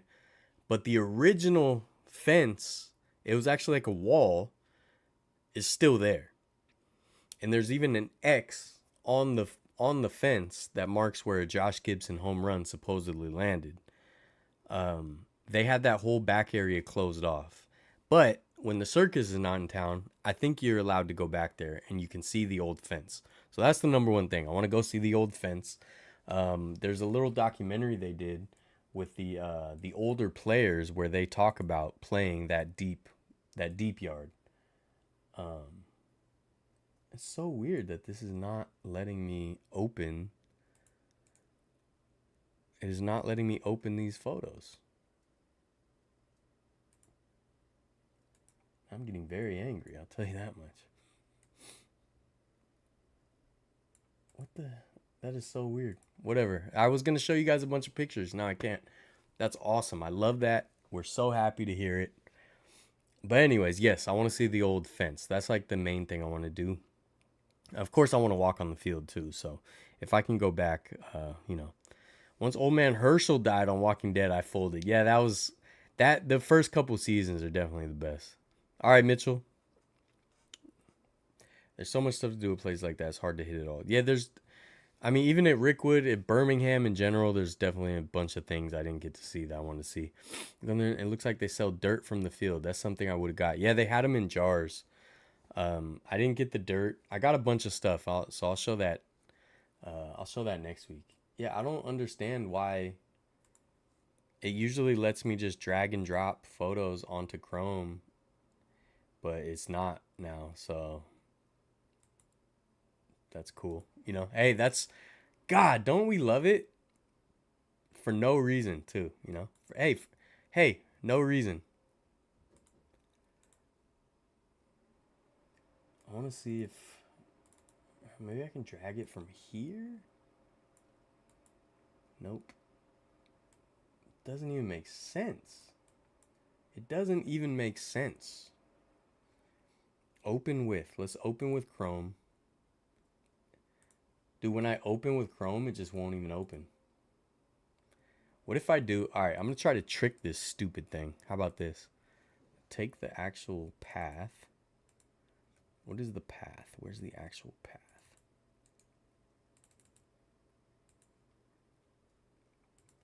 It's not letting me take the path either. That is copy his path. How about that? Stupid thing. Stupid thing. I had a whole folder. There we go. Okay. I got one open. There we go. All right, you stupid thing. I outsmarted you, dummy. All right, this is a drone shot I took. It's not edited. That's why it's all overblown. But you can see right here. So, this big thing in the middle, I don't know if I can't see my mouse, but that thing that says Rickwood Field in the middle there, that's the Jumbotron that they built, temporary Jumbotron. And then behind it is the temporary batter's eye. So you can see the fence line. The fence line is in front of that Jumbotron. Now, if you look in the back, there's a bus, there's like generators or something, and then there's a concrete wall back there. And if you see, it might be hard to see, but there's little white squares on it. That actually says the distance. So that's the original wall. So as you can see, that was an incredibly deep ballpark. The rumor is that those train tracks back there, there's a rumor that Babe Ruth hit a ball to those train tracks and it landed in a train car, but it does not seem possible. And that seems like a tall tale that got, like a big fish story over time, Now, if you look at the amazing, awesome old school scoreboard there, right above it, you'll see the X. That is supposedly where Josh Gibson hit a ball, and it hit that X. That is more believable. Still in a tremendous shot, but much more believable than the train tracks. But yeah, that's the original wall back there. So as you can see in the bottom, there's some gates right there. They had those gates closed during the game, so only staff was allowed to go back there. But I should be able to go back there if I go back and check it out. So yeah. And you can see right here, they had these banners up of old school Negro Leagues players. That last one there, that's winding up, that's Satchel Paige. They had a whole bunch of them lined up right there. And you can see all these fences and all these tents and all that. That's all temporary stuff. So, and you can see the light fixtures that they had hanging over right there. Those are all temporary. So I definitely need to go back when those are not there. And then all this stuff, everything you see here, that's a temporary clubhouse. The stage, Eugene's Hot Chicken is right there in this line, and you can see there's just houses right behind it. So while all this was fun and all that, I of course want to go back when this is not there. And I want to go on the roof there too. But yeah, alright, at least I got one of the stupid things to show up. I don't know what's up with these. Let's see, I got this, I'm going to have to do copy as path for all these and trick Chrome into opening them. So annoying. I don't know why Chrome won't open them. Here's a picture of me and the Willie Mays mural. As you can see, me for scale, I'm about 7 feet tall. I'm like 7.5, so I'm about 7'5". I won't put too much on. I'm 7'5". I'm a monster, right? I'm the biggest, strongest, toughest, coolest, most handsomest person that you'll ever meet. So use that for scale. That's me down there. And that's a mural in downtown Birmingham. Awesome mural. I found out some controversy about this mural though. And catch up on these. So much stuff to do. Deity running Chrome now. Yep. Just stumbled on this stream, but I'm from Alabama. I've been to Rickwood several times, including the MLB game. Yes, the fence and ballpark is open to the public during the week. Yeah, so I was there for the game also. Welcome, by the way. If you like history and sports and stuff like that, you found the right channel. I'm just a dope with a camera that films cool stuff. But yeah, it was my first time in Birmingham. I went to the MLB game.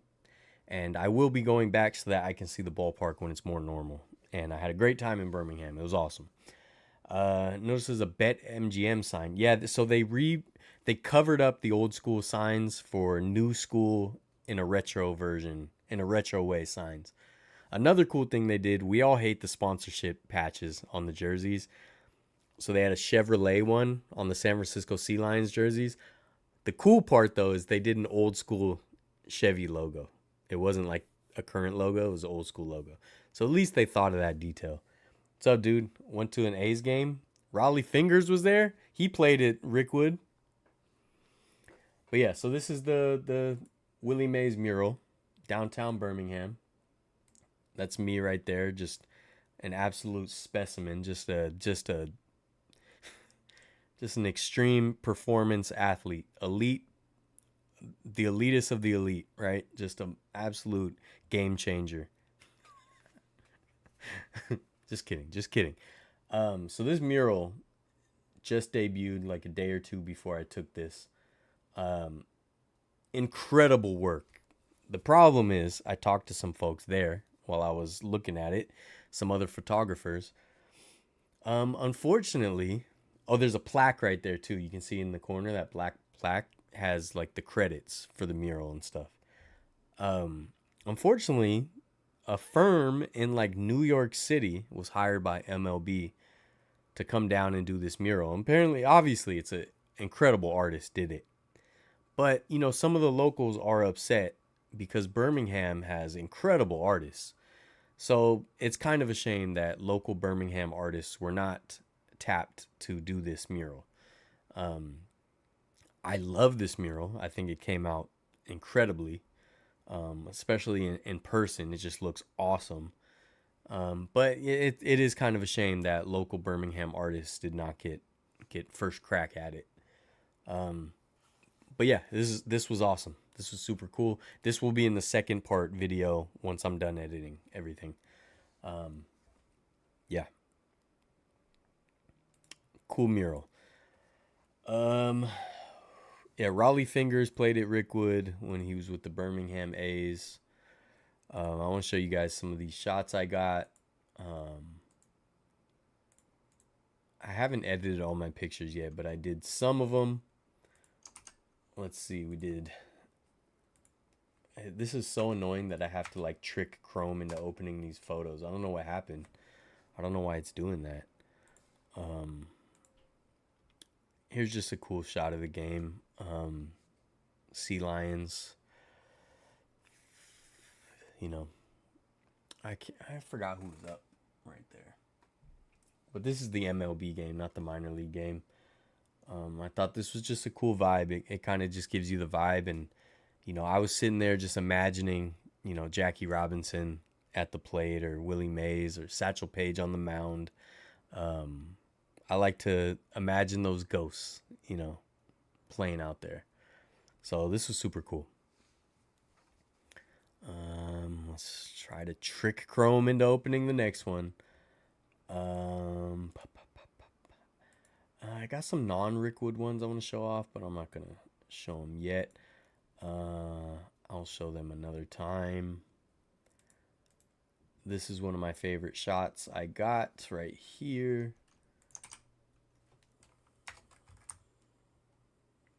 Come on, Chrome. Stop being stupid. Just like during, you know, during the sunset, you got the sunset in the windows. So I'm going to be adding a lot of these to my print shop on Etsy. We got Stuck in Oakland, San Jose, and Gilroy traffic. Man. 3 sets of traffic on your way to Oakland. And then I'm going to show one more. And then I'll show more probably next week. This was cool, though. The moon was right over the ballpark.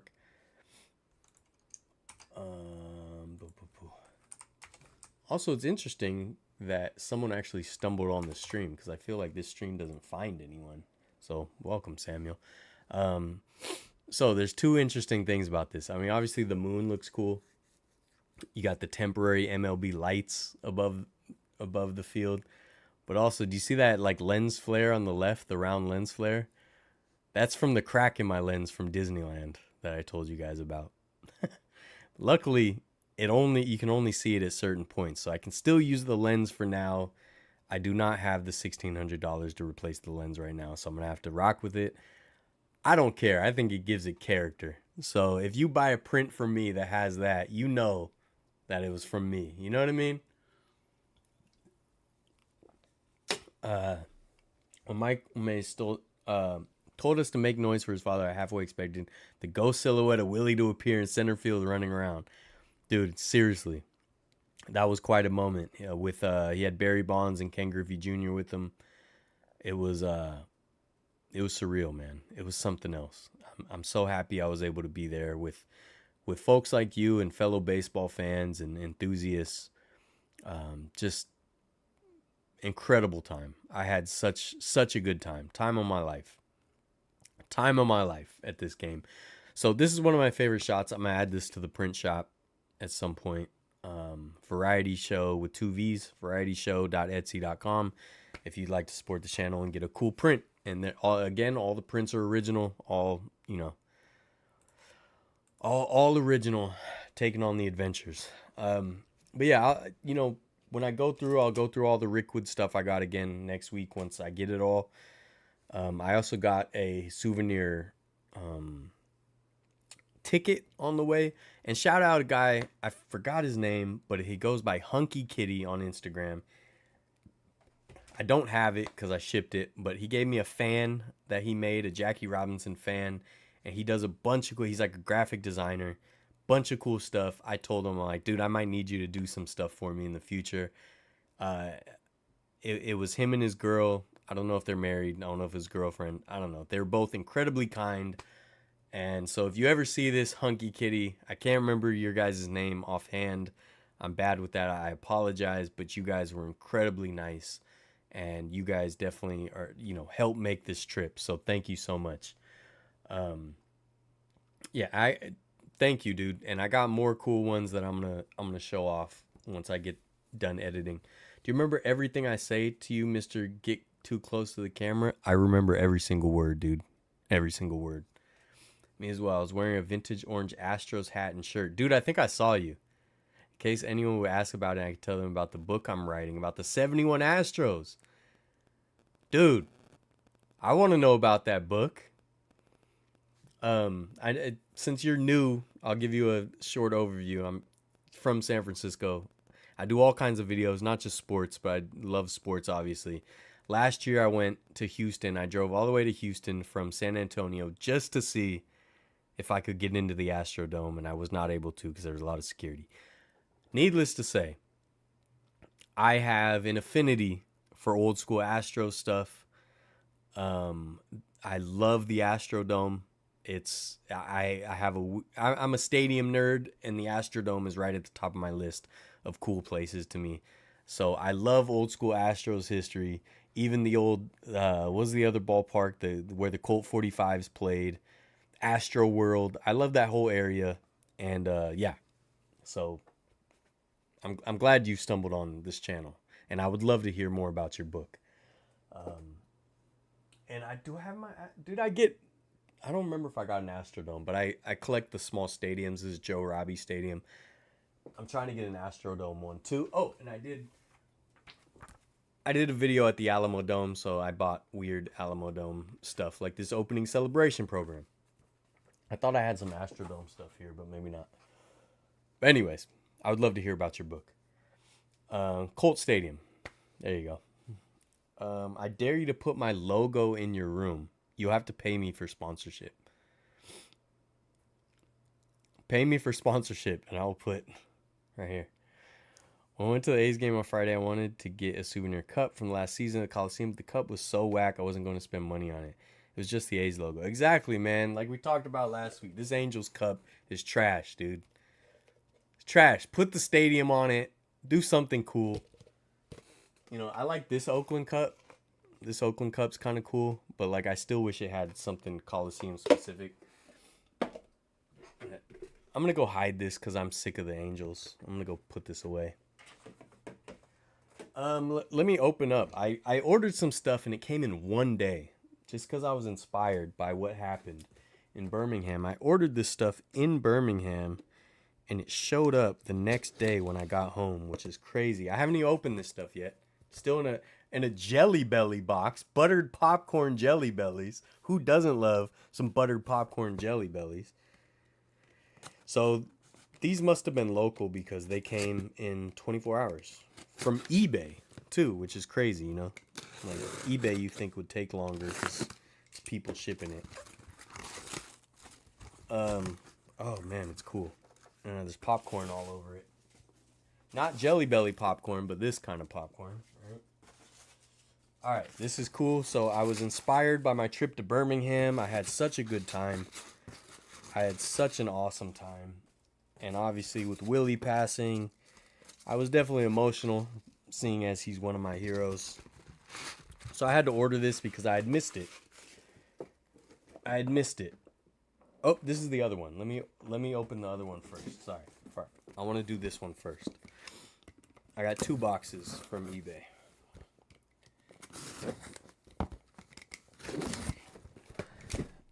Oops, I opened it upside down or whatever. All right.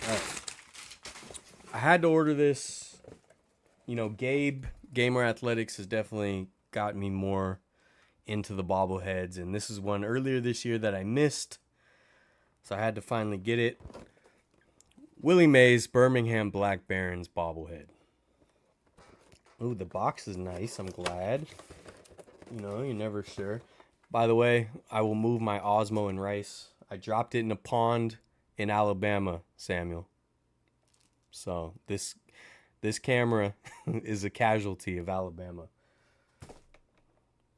Oh yeah, shout out Gabe. If you guys missed it, he gave me a Livestream Field model last week. Love it. So anyways. Oh no! It just dropped out of the package and broke. Dude, I think it was already broken. It just broke. His arms just broke. Dude, this whole thing came apart and it fell.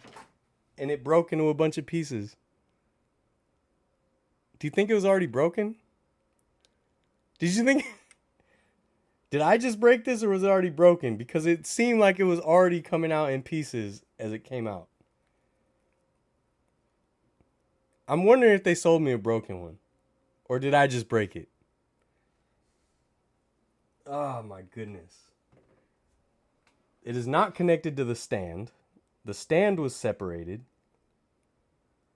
Was it just made cheap? Or did I just break this live on air? It won't even connect to the stand. Oh my god, dude.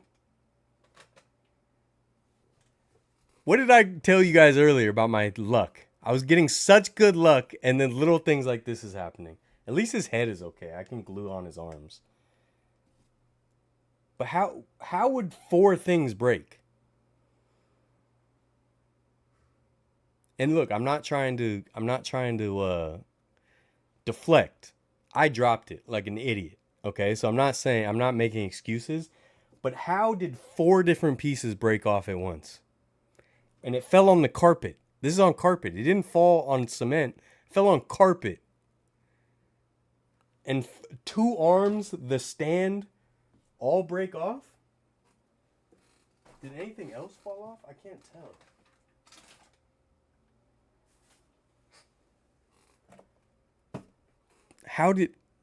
I'm just saying, look, if I broke it, I broke it.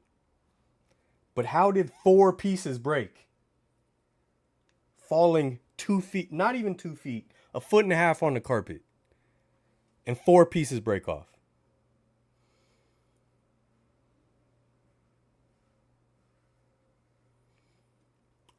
I don't know, guys. It seems fishy. If I broke it, I broke it. It is what it is. And the fact that it won't even go into the stand. The stand came off. Luckily, it didn't break, but like it won't even go into the stand. Unbelievable. But anyways, an armless Willie Mays bobblehead. Armless Willie Mays bobblehead. Unless it broke. Look, it could have broke in transit, so I don't want to blame that person. Or I just broke it right now. I don't know. I'll just order another one. I'll order another one, glue this, and I'll give it to someone at a Giants game. How about that? If you guys see me at a Giants game, maybe I'll have it and I'll give it to someone. But that was the Willie Mays bobblehead that I just destroyed, possibly. Potentially. Hey, at least I was on live, you know? At least I can make fun of myself forever now. What an idiot. What an idiot. All right, let me catch up. We're in today's game. Oh, yeah. Keep it short about the books and I can't write much on stream comments. But my premise is that the late 60s, early 70s Astros should have been much better than they were because great young players were traded. My book will break down 71 how good the team should have been. That sounds cool, man. That sounds super cool. All right, everyone check out Samuel Barrett's book when it comes out. On the way to the game, I saw a Niners flag on the wall and it was ripped. That's not nice. My girl got a margarita, which came in literally the same thing, just smaller. So I just kept that. Yeah, that sounds good. Where's your Giants cup? I have a ton of Giants cups. Most of them are in storage because I have so many. I have a Giants cup right here. Hold on. I have an AT&T Park Giants cup right here. See, this is the cup. This is the type of cups they need to keep putting out. Has the stadium on it. Has the logo of the stadium. Like, when I get a souvenir cup, I want it to have the venue on it more than I want it to just have the team on it. Right? So this has the script logo, which is my favorite logo. Has the ballpark. This is a souvenir cup. Right? And I have, let's see, 49ers playoffs. Obviously, this is from the championship game. I have a ton of cups everywhere. Okay? So if you're trying to call me out, I have a candlestick rally towel from Royal Retros. Shout out. Dude, I have a ton of stuff, dude. Okay? I have a Giants ball. I don't know what this is even from. I don't remember. I think that was from FanFest. I have a Kings Scout Night patch from Arco Arena. I have a key from Europe. I have, just because you want to call me out, you know what I mean? I have 54 New York Giants replica World Series pin. What? My brain doesn't work. Ring. Okay. I have Steve-O custom cards, Unite the Bay card. Okay. What else do you want, dude? Huh? What else do you want? Huh?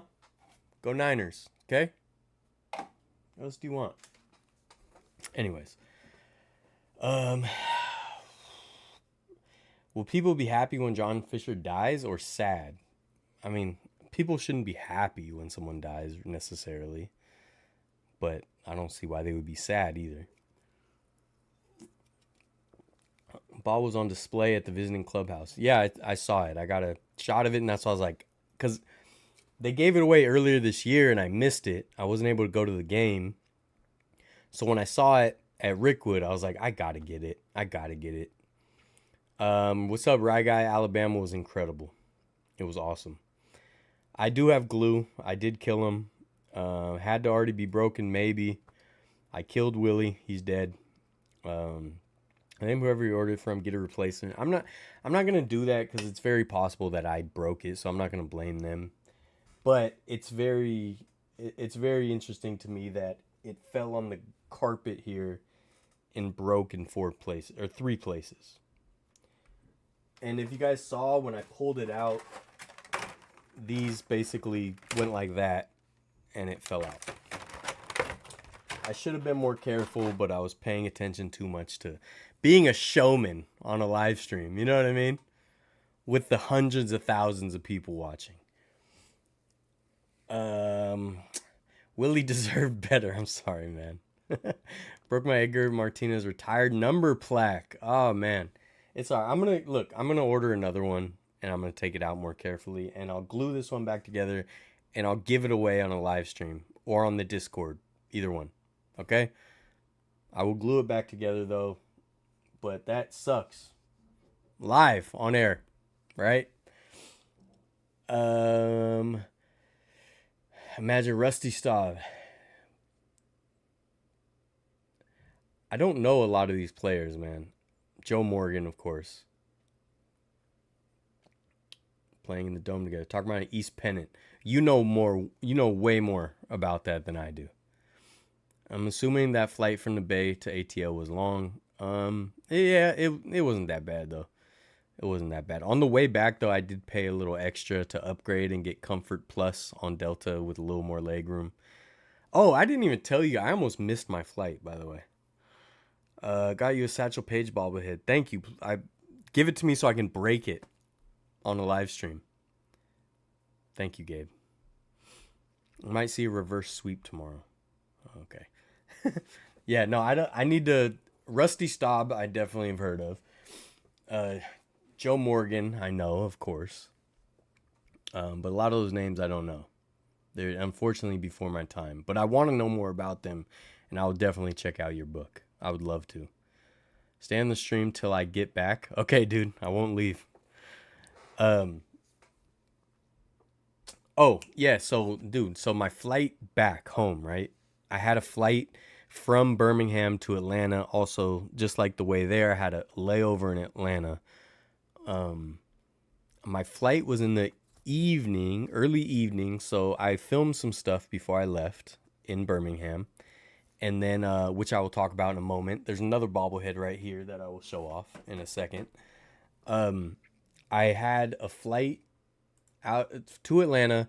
My layover in Atlanta, dude, was like 40 minutes long, which I found out is not enough time. I was worried. My worries came true because I ended up sitting in the back of the first plane, and then everybody was so slow getting off the plane. So slow. So slow, dude.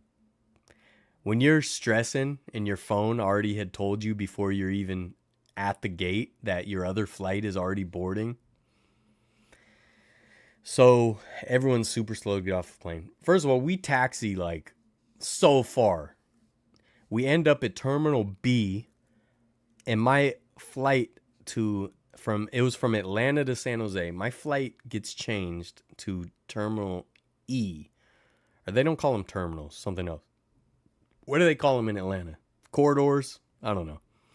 But it moves to E, and it's a big airport. So I have no time to spare. I have to run. I have to run through the Atlanta airport. I run down one of the corridors that has a moving walkway. I have to run up an escalator and say, excuse me, run up the escalator. Keep in mind, I got lost in the Alabama woods. I went to Disneyland recently. I've had shin splints I've been dealing with. So I'm hurting, and it's hot, and I'm sweaty and gross. And then I see how far it was to go from one terminal to the next. So I finally just wait for the tram thing. It's like a little underground tram. So luckily that came pretty quick. I run. The lady is extremely rude to me because I'm late. But I'm like, I'm sorry, my other flight just landed. I had to run here. Literally, so this is the thing. If I wasn't a young, spry hunk, right? If I wasn't just an absolute performance specimen, there's no way I make that flight. So if you're like an older person that couldn't run through an airport, that connection is not possible. Literally not possible. So they should not even sell that as like a flight, or I mean as a connection. They should not. It was nonsense. So anyways, they closed the door right behind me. They make me check my bag, which I did not want to check. But I'm like, I have batteries in both bags. I have a ton of camera equipment. And she's just like mean to me. I'm like, look, I don't want the plane to blow up. I'm sorry. So anyways, I try to fish out the batteries real quick. I grab a couple of them. I move them to my other bag. They check that bag. I get on the plane. I'm a sweaty mess. There's a young girl sitting next to me. I'm like, I feel bad that I probably just stink next to her. But anyways, I made the flight barely. But if I wasn't a high performance athlete, There's no way I'm making that flight. So it's nonsense. It is nonsense that Delta would sell that as a connecting flight. Nonsense. Florida Panthers went from 3-0 to Game 7. Oh yeah, I wanted to talk about that. I won't drop Satchel Paige. But yeah, dude, Florida Panthers potentially blowing a 3-0 lead is going to be insane. So Oilers Panthers, is it tomorrow? I want to say Game 7's tomorrow, Monday. Before my time too, since I'm 23, but I understand. Oh, dude, so you're just like a straight up historian. That's super cool. You've been waiting for the whole day for this stream, dude? Thanks, man. I don't believe you, but thanks. When I was going to visit family back east, I had a 30-minute layover in Minnie, so that was fast. How big is that airport? I've never been to the Minnesota airport, so I'm sure it wasn't fun, though. But the Atlanta airport is a giant airport. It's a huge, huge hub. Huge hub. So the fact that you give me a 40-minute layover when it takes 20 minutes to unload the first plane, and then I'm on the opposite side of the airport, not cool, guys. What's up, Jamie? On the way back home, I had a 6-hour layover. Yeah, that's plenty of time. With a 6-hour layover, I'd probably go explore the city for like 3 hours. I wish I had a longer layover in Atlanta. Anyways, all right, so I got 2 packages. Here's my other package. I will try not to drop this one, but do you hear that? Something's already loose. You guys can hear that, right? Something's loose. So if something's broken in here, I didn't do it. You can hear it. Something's bouncing around. All right. This is a giveaway from 2011. I had to buy because I missed this one in 2011. Willie Mays, happy 80th birthday. He died at 93 last week. This is a replica of the Willie Mays statue outside Oracle Park at Willie Mays Plaza. All right, I'm going to be way more careful with this one. But like I said, something was already bouncing around, so.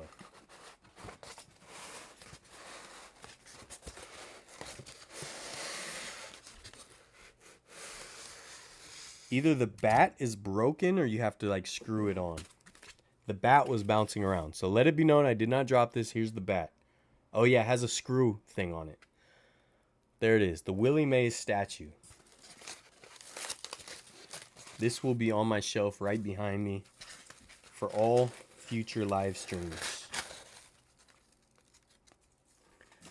Anyone have this? Jonathan, Bay Area Throwbacks. You guys got this? Huh? Who's got this? Oh man, it's so nice. It's so nice. All right, let's put the bat in there. Let's put the bat in his hand. Let's not mess this up. Okay. It's actually a good idea that they put this as a screw-in thing, although it's not screwing in nice at all. There it goes. It didn't break. Oh man, how cool is that? Look at that. Wow. I might rub off this Bank of America because I don't want that. But look at that. Willie Howard Mays Jr. Why'd they put the happy 80th birthday there? They should have made it more like they should have put it just like the actual statue. But how cool is that? Huh? Willie Mays statue. This is now one of my prized possessions, especially since I didn't drop it and break it. Oh, this is super cool. I need to find a good spot on the shelf for this. All right, I'm happy with that. I'm happy with that. This giant concourse in Minneapolis feels like a giant mall full of restaurants and shops. Well, they have the Mall of America, so they probably try to do the, Orica fart. Okay. How my brother has that. I want to steal it from him. You should steal it from him. You should steal it from him. All right, yeah, I'm going to glue this tonight and fix it. That is unbelievable that this broke and fell on live stream. But I'm telling you, part of me is suspicious that it broke in 3 different places by falling on a carpet like a foot and a half. That's a little strange to me. How fragile was this thing? I think it might have already been broken. Especially, The eBay thing did not say it was broken, but it was definitely listed at a cheaper price than a lot of the other ones. A little suspicious, but whatever.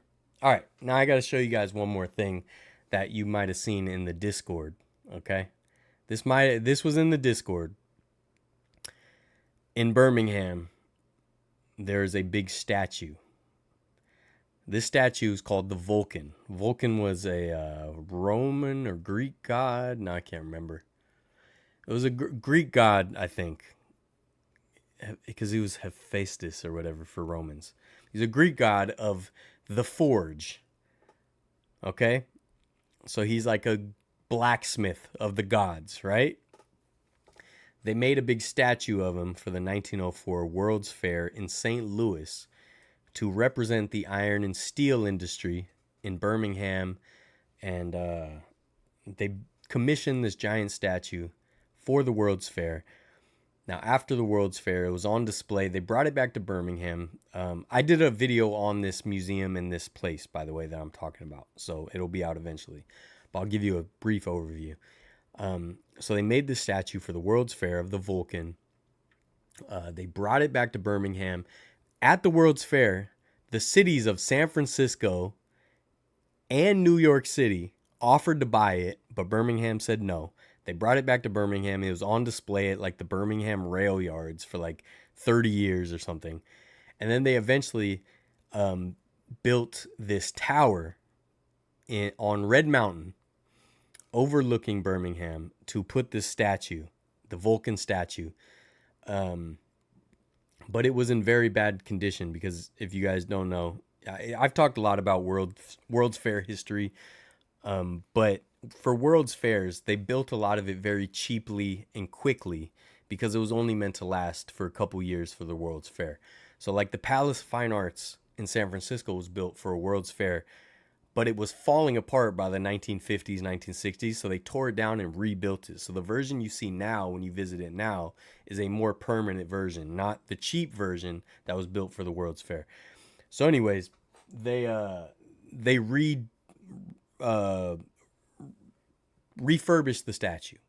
Okay, need to head to bed now, but I've given you a sub. Samuel, thank you, man. I hope you enjoy some of the videos. I promise I've done some really cool stuff, especially as a sports historian, and also some history stuff. If you like non-sports history, a lot of sports history, please check out those videos and keep me updated on your book. I would love to check that out. I do support books. I have a book here from one of my favorite YouTubers, Justin Scard, right? So I do support books, so let me know. So the Vulcan statue is up on this big thing. They redid it like in the early 2000s as well. I got a bunch of stickers. I got a bunch of cool stuff from the Vulcan. This is a cool sticker, Vulcan sticker of the statue. What else did I get? I got a Vulcan. I got a bunch of stuff. I've shown you guys my walking stick, my hiking stick. I got a hiking stick badge of the Vulcan. I got a patch. Yes, I overbuy souvenirs. I got another patch, 2 different patches. Okay, cool Vulcan patch. So the Vulcan represents Birmingham and forging itself out of fire with iron and steel because that is a huge industry in Birmingham, okay? So I did a whole video on this history that will come out eventually. I just had to get all these stickers because they're super cool. And then I got a Vulcan pin, Vulcan Park pin. Hard to see. But the funniest thing that they had on display was they had a bobblehead of the Vulcan statue, which is now on top of this giant tower, okay? Now the funny thing about this that I posted in the Discord, the Vulcan's got his cheeks out. He's double cheeked up on a good day, okay? He's double cheeked up on a good day. He's got his cheeks out, and the dude is caking. The dude's caking. That's all you can really say about it. If you're going to say one thing about the Vulcan, not only is he a strong symbol of a city built on the iron and steel industry, but the dude's caking, okay? They had a bobblehead. They had it on display, and then I saw it in the gift shop. Okay, so they have a Vulcan bobblehead here. But just like the real thing. It's caked up, dude. It's caked up. Sun's out, buns out, dude. Okay? Is there any other bobblehead that's double cheeked up like that? I don't know, dude. But it was too funny not to buy. It was too silly not to buy. I had to make room in my luggage to get this home. Because I had already shipped. I told you guys I already shipped a bunch of souvenirs. I had already shipped it before I went to this park. So I had to fit this in my luggage.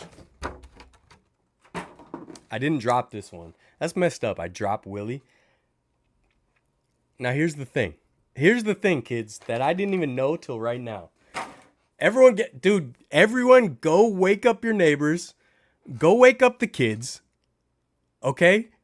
Post this because we have breaking news, okay? We got the Vulcan bobblehead. His head's bobbling, right? All right, gather round. Wake up grandma and grandpa. Come on. Go get everyone. Text everyone you know, get in your group chats, text everyone, share this because this is very important, okay? We got the Vulcan statue, the symbol of Birmingham, Alabama, and its immense iron and steel industry. It's double cheeked up. Not only that, look at this, kids. It's got bobble cheeks. It's got bobble cheeks, dude. I did not even know that. Look at that. Bobble cheeks, dude.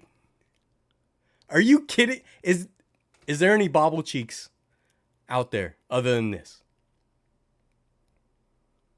Tell your friends, spread the word, write your congressman right now. We got bobble cheeks. Okay? Gabe, you got to hit up Rob and let him know. Hit up the Bobble Museum, Hall of Fame, whatever those guys were. Right? Let them know that the game has changed. Life was one way, and now it's another.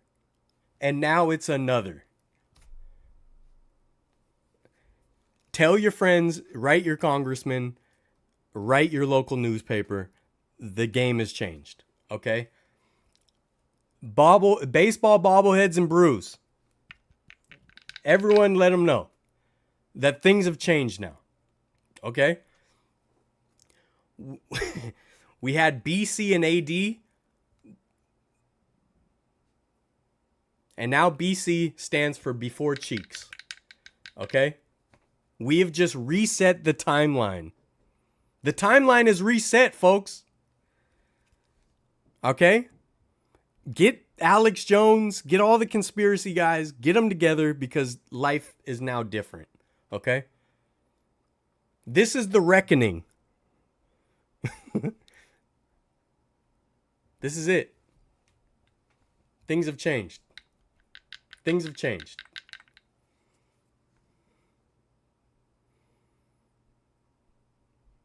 I'm now a Vulcan guy. This is now my new god. This is now who I look up to.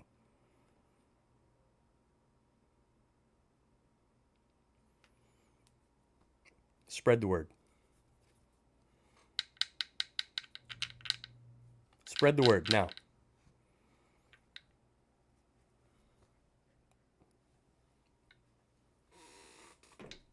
He's going right there. On top of Barry Bonds. Okay?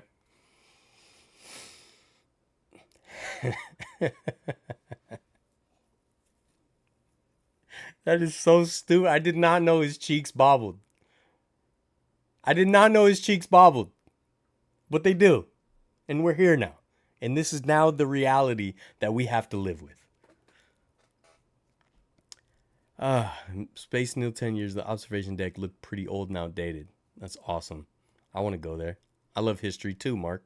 Space Needle has been extensively remodeled. That was before they renovated it when I was there. That's cool. Birmingham definitely seems like a little southern Pittsburgh. Definitely. Very much so. Bobble cheeks is crazy. Dude, you don't have this, bro. You have a crazy collection. You don't have that. Nobody's seen bobble cheeks. The world has changed now. Feels like I'm watching QVC. Only available for the next 5 minutes. Now, if you take a look here and you see the bobble cheeks, I mean, this is special. This is special. Phil, can you zoom in on that? Are you getting a good shot of that? All right, folks, we only got about 20 minutes left on this. And this is, I'm telling you, this is going to sell fast. You're going to want to. Isn't that crazy, dude? Isn't that crazy? I hope you guys go knock on your neighbor's door. We have to get the word out that things have changed. Things have changed. Okay? That is incredible. That is incredible. Dude, I bought the bobblehead because I thought it was funny anyways, and because it had big old cheeks. I had no idea that the cheeks bobbled until literally right now when I opened it. That is hilarious. That is hilarious. Does the box say that? Dude, I'm an idiot. The box. Okay, in the front, look. Vulcan bobblehead. Okay? Now you turn this bad boy around. Bobble buns. Vulcan bobble buns. It said it right there. I flew across the country with this and had no idea. No idea this was staring me right in the face. That my world was going to change. I had no idea. And it was right there. Oh my God. Bobble buns. I like bobble cheeks. But, you know. You probably mentioned what was your favorite highlight of going to Rickwood Field? Yeah, I did talk a lot about it. I'm going to talk about it again next week when I get all my souvenirs. But the best part, if you might have seen, if anyone saw in the Discord or on Instagram, I met Renell. That was very special to me. I got to talk to Renell. I will show this. I put some of it in the video, so some of this is already going to be in the video. I met Renell, and I got to talk to her, and I got to tell her how much I appreciated her. I got to tell her that, she was the voice of my childhood, that me and my mom listened to her on the way to school. I got to see, she was right next to Barry Bonds, so I didn't want to bother her, but I ended up bothering her anyways. No, I waited for her to come out. I didn't bother her while she was talking to Barry Bonds. But yeah, I got to meet John Miller, all right, Hall of Fame announcer there. I talked to Hunter Pence for a moment. A lot of this will be in the video. Let's see, who's going to be in the video, you ask? Well, thanks for asking. Renell, John Miller, Hunter Pence, Javi Lopez. It's going to be a banger, folks. It's going to be a banger. So, yeah, that and just spending these moments, these incredible moments, just celebrating these people who, this is me and Renell, celebrating the Negro Leagues players. And, if you guys saw what Reggie Jackson said,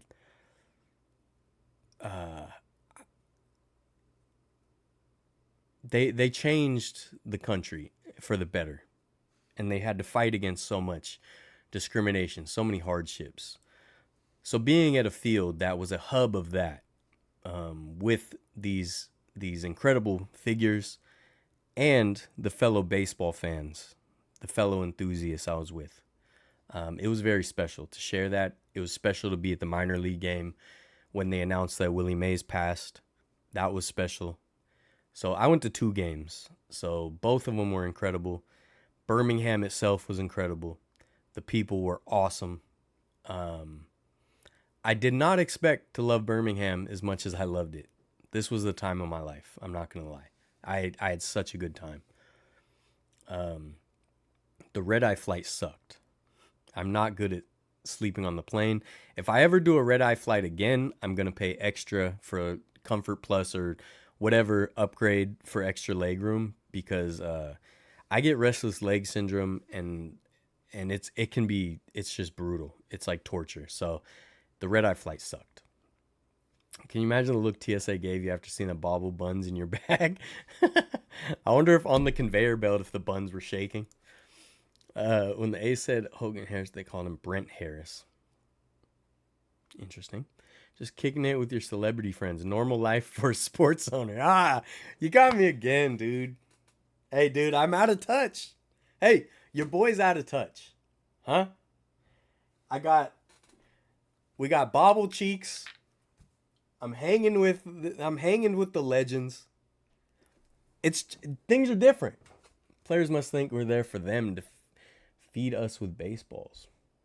Did a red eye from Portland to Minneapolis, and Minneapolis to Hartford, and that sucked. Yeah. And the thing is, if you're gonna do a red eye, it's got to be a long flight with no layovers. So I learned my lesson. Drink some booze right before bed will help you with your RLS. I don't drink though, man. The thing is, my restless legs has been way better since I've started my medication I talked about a couple months ago.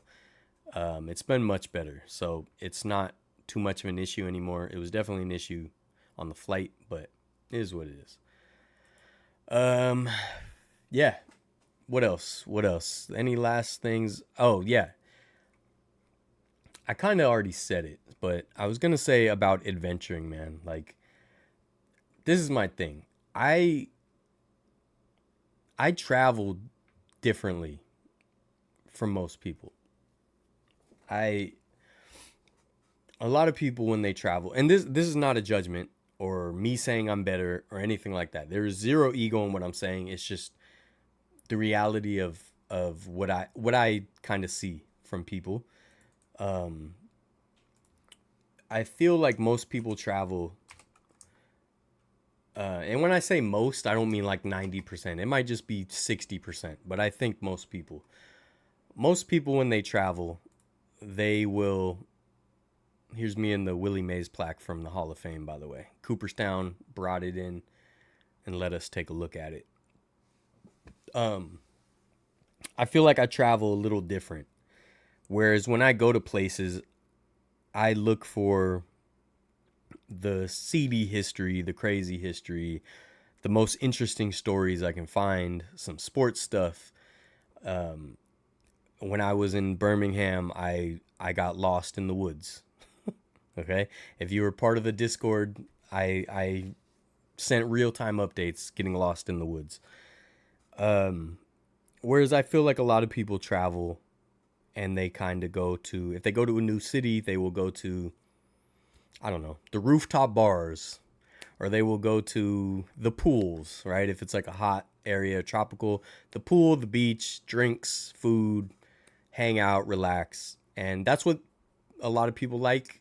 They need that to reset and recharge to go back to work, right? I totally get it. But for me, I travel much different. I'm not going to the trendy places. I don't get pretty. I go to like the crazy history. I'll go on hikes, whatever. But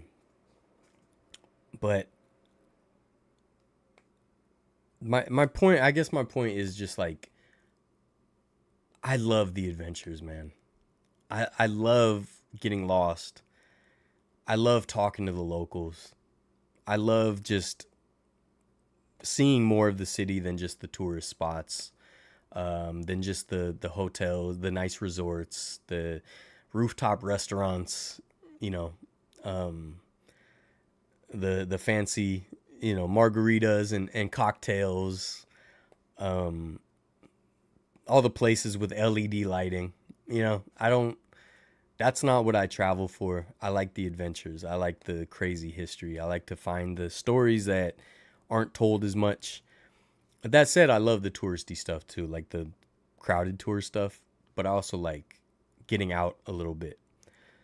So, like in Birmingham, I went down to the Tannehill Iron Works, which is not a super popular place for people visiting Birmingham to go. And I'm just very thankful that I'm able to do that stuff. I'm very thankful that, you know, some of you guys just watch what I do. Oh, and did I tell this on the live stream? I might have said this in the video, but I'll be real with you guys about this. Like, I make pretty good money, but I spend it pretty much all on this channel. Most of my money goes to like my channel or my adventures, things like that. And this trip was very difficult. Was a very difficult trip to make happen. I went all out for my niece when we went to Disneyland, as I've told you guys. And the prices for the tickets resale, because they only sold the tickets to like Alabama residents and stuff, it was very hard to get. So I did not know I was going to go on this trip until last week. I pulled the trigger last moment, right? And luckily I was able to make it happen. But while I was there, I think when I first got there, I got a pretty good deposit from Google. So last month, my Arco Arena video had another little upswing. So every once in a while, the algorithm will catch, a video. And that one, because it almost has 1 million views, it catches an upswing every couple months where I'll get sometimes another 5,000 views, sometimes another 10,000 views. This time it got like 50, 60,000 views very quick. And because of that, I was able to make, I'll be totally transparent with you guys too. Let me see. I got like a deposit for like $500. So fueled by that video and then other videos, that get views, I made like $500. So I got a deposit of like $500. Which obviously helped me on the trip, helped me make sure I could get home and have money for food and all that. My point being that you guys watching and supporting helps me be able to do these awesome, amazing things. And I'm so grateful for that. Now, I make good enough money that I could do these things and just not film them and stuff. But the extra, I dropped this in a pond, right? So I'm going to have to replace this. I just got my new drone.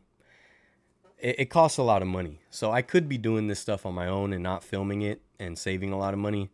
But it's worth it to me to be able to document it and let other people share in the fun. And because of that, you guys watching helps fuel that. So I just want to say, you guys being part of this, you guys who have sent donations and stuff or super chats in these live streams, which you don't have to do. Like, you do not have to do that. I'd rather you join. If you're going to give any money, join and become a member so that you get behind the scenes videos, or buy a print on the shop so that you have a print, you get something. I'd rather you do that than just send me money. I'd rather give you something in return. But, you guys help fuel me and help this trip happen. And so I just hope that I can make this video special, and I hope I can, and this goes for every video. Every time I do something, I want to make a good video that you guys can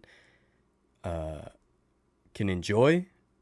And also, especially you guys that join these live streams every week and stuff, and watch every video, I want you guys to feel proud, because I wouldn't be able to do it without your help. So you guys have an investment in everything I do.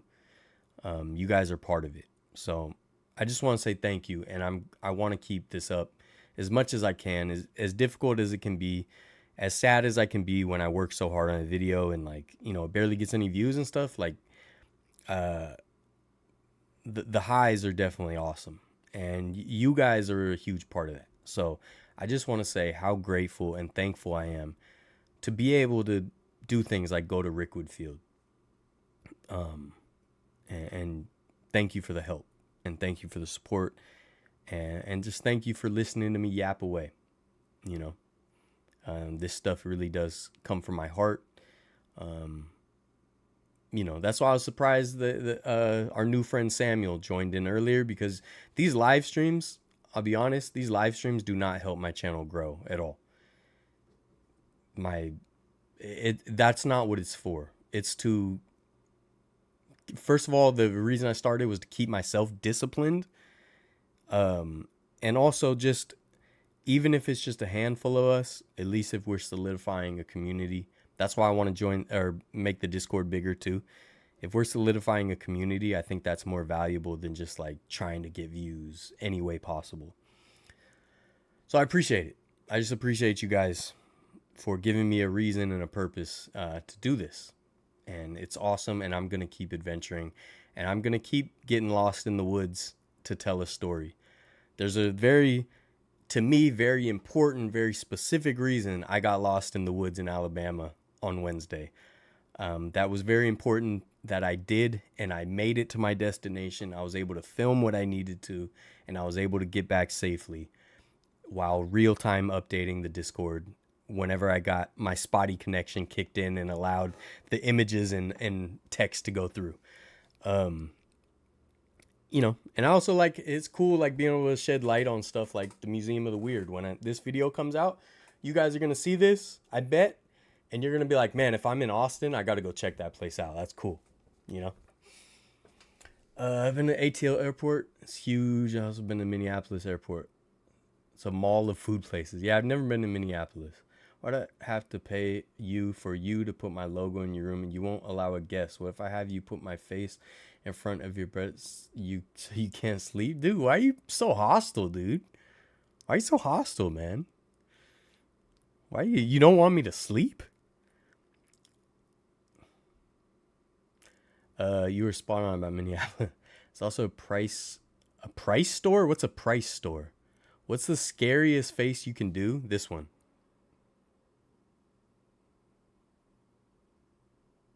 Scary, right? I agree with the way you travel, man. I like to hit bar spots and all that at night, but during the day, I like to see the local stuff and history of a place. Yeah, and again, it's not a judgment. To me, like, good food at a place is a bonus, but it's not the reason I travel. But a lot of people, it seems like they go to eat good food and have good drinks. I'm like, well, I live in the Bay Area, so obviously we have an advantage, right? Because we have like any kind of food you could ever want and good versions of it, right? But food to me is like a bonus. So Eugene's hot chicken was incredible, but it was a bonus. And I'll be honest too, like I don't really go out much anyways. I'm not like a go out type of person, but like when I'm traveling, I'm so worn out, dude. I run around all day long. Like I said, I got lost in the woods. I'm not up for like going to hang out after. I just want to go to the hotel and like dump the footage or just like relax, you know. Just now joining. How's your night going? Have you been following Stanley Cup? What's up, Connor? My night's good. It's 160 degrees where I'm sitting right now, so that sucks. But other than that, been a fun live stream. And so I've been following the Stanley Cup Finals, just the final scores. I haven't been able to watch, but yes, I'm definitely gonna watch Game 7 because that is crazy. I don't have a dog in the fight. I'm not a huge hockey fan. I would like to be, but I'm just not. I'm not an expert, and I am a Sharks fan because I'm from the Bay Area, and the Sharks have been god awful for a couple years now. So, yeah, I wasn't super invested, but I'm definitely gonna watch Game 7. And I don't have really any feelings on the Oilers or Panthers, so I just want to see something crazy. So it's like, do I want the Panthers to just win and have that like, oh, the Oilers almost came back, or do I want the Oilers to just come back and now it's a whole meme forever, you know? The one Giants fan that's scared by the crazy A's fans. That one Giant... What crazy A's fans? What are you talking about?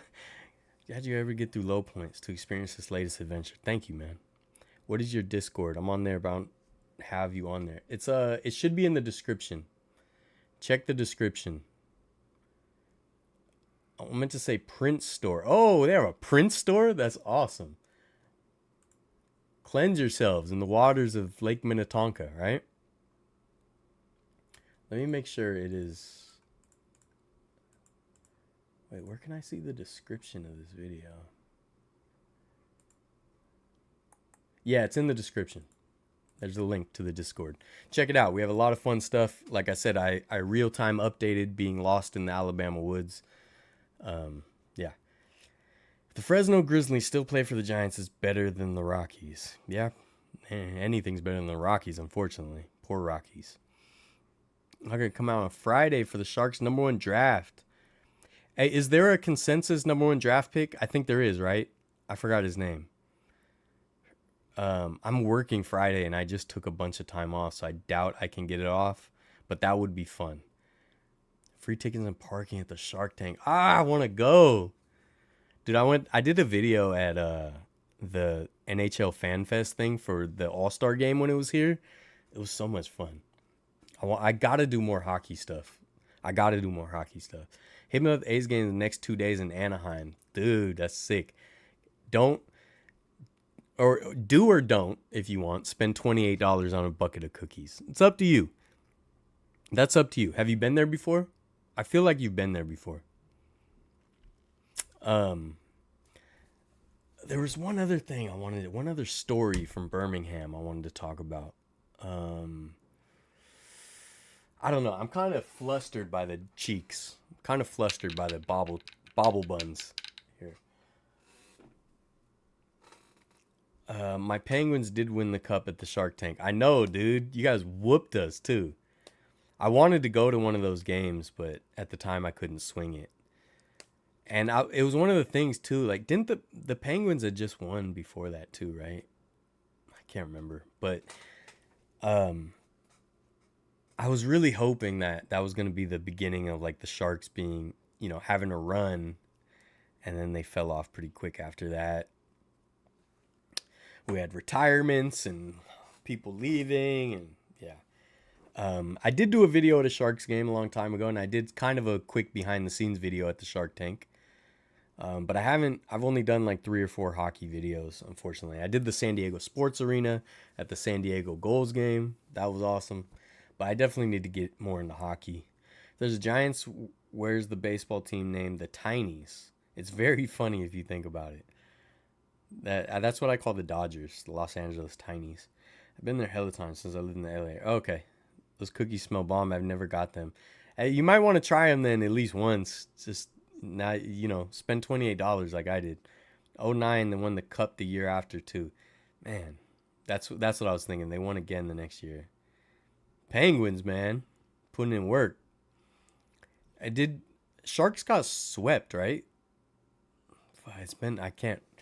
Dude, I need to brush up on my hockey knowledge. I need to be more of a hockey guy, okay? I'm now a bobble cheeks guy, but I'm also going to be a hockey guy.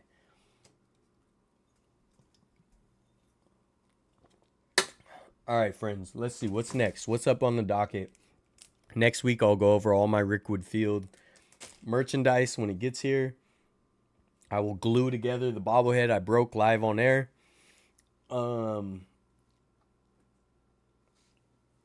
I will talk about some more upcoming plans that I got. I'm so happy I got this. It's so well done, too. It's like, it doesn't look cheap. It looks well made. So, cool. Got some more plans. I'm probably not going to go on any trips until October-ish. We're going to do a Southern California stuff. And then, in September, last A's game at Oakland, I will be there. I will be forcing Gabe to spend $28 on cookies. I don't know if they have cookies at the Oakland Coliseum. They should somewhere, right?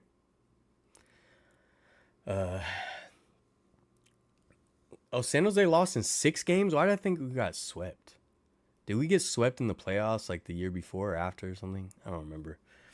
I actually got to be on the field at the Angels game before a game this season because a band in school I teach did the Star Spangled Banner. Oh, that's sick, dude. How many 49ers preseason games are you going to? Probably none, unless I can't get rid of the tickets. I'll give away some of the tickets on a live stream, though. Are you following the Mike Tyson and Jake Paul fight? I was a little bit, but I thought it was canceled. Was it not canceled? Once Mike Tyson had that health scare or whatever, and then they said they might cancel it. I don't know. I haven't really been following. I've been following more of the Gervonta Davis stuff. He whooped that dude last week. I like Tank Davis, man. I like him. He's entertaining. Ryan Garcia is out of his mind, and I think he needs professional help. But Tank, though, he's fun. He's crazy, though. I hope he can. I don't want him to. I'm scared of like like Adrian Broner, people like that are entertaining, but then they just like go off the deep end. I hope Tank doesn't. I hope he follows more of a. I don't know.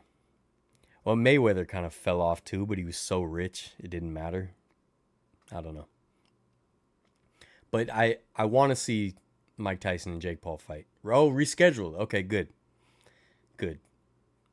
Obviously, I'm rooting for Mike Tyson. I'm an 80s baby. I'm an 80s baby. I'm going to be rooting for Mike Tyson. I know practically all the concessions at the Coliseum are closed. Really? Is Gabe here to confirm? That's crazy. Definitely wouldn't go to a Hawks Niners game at Levi's because I get my butt whooped.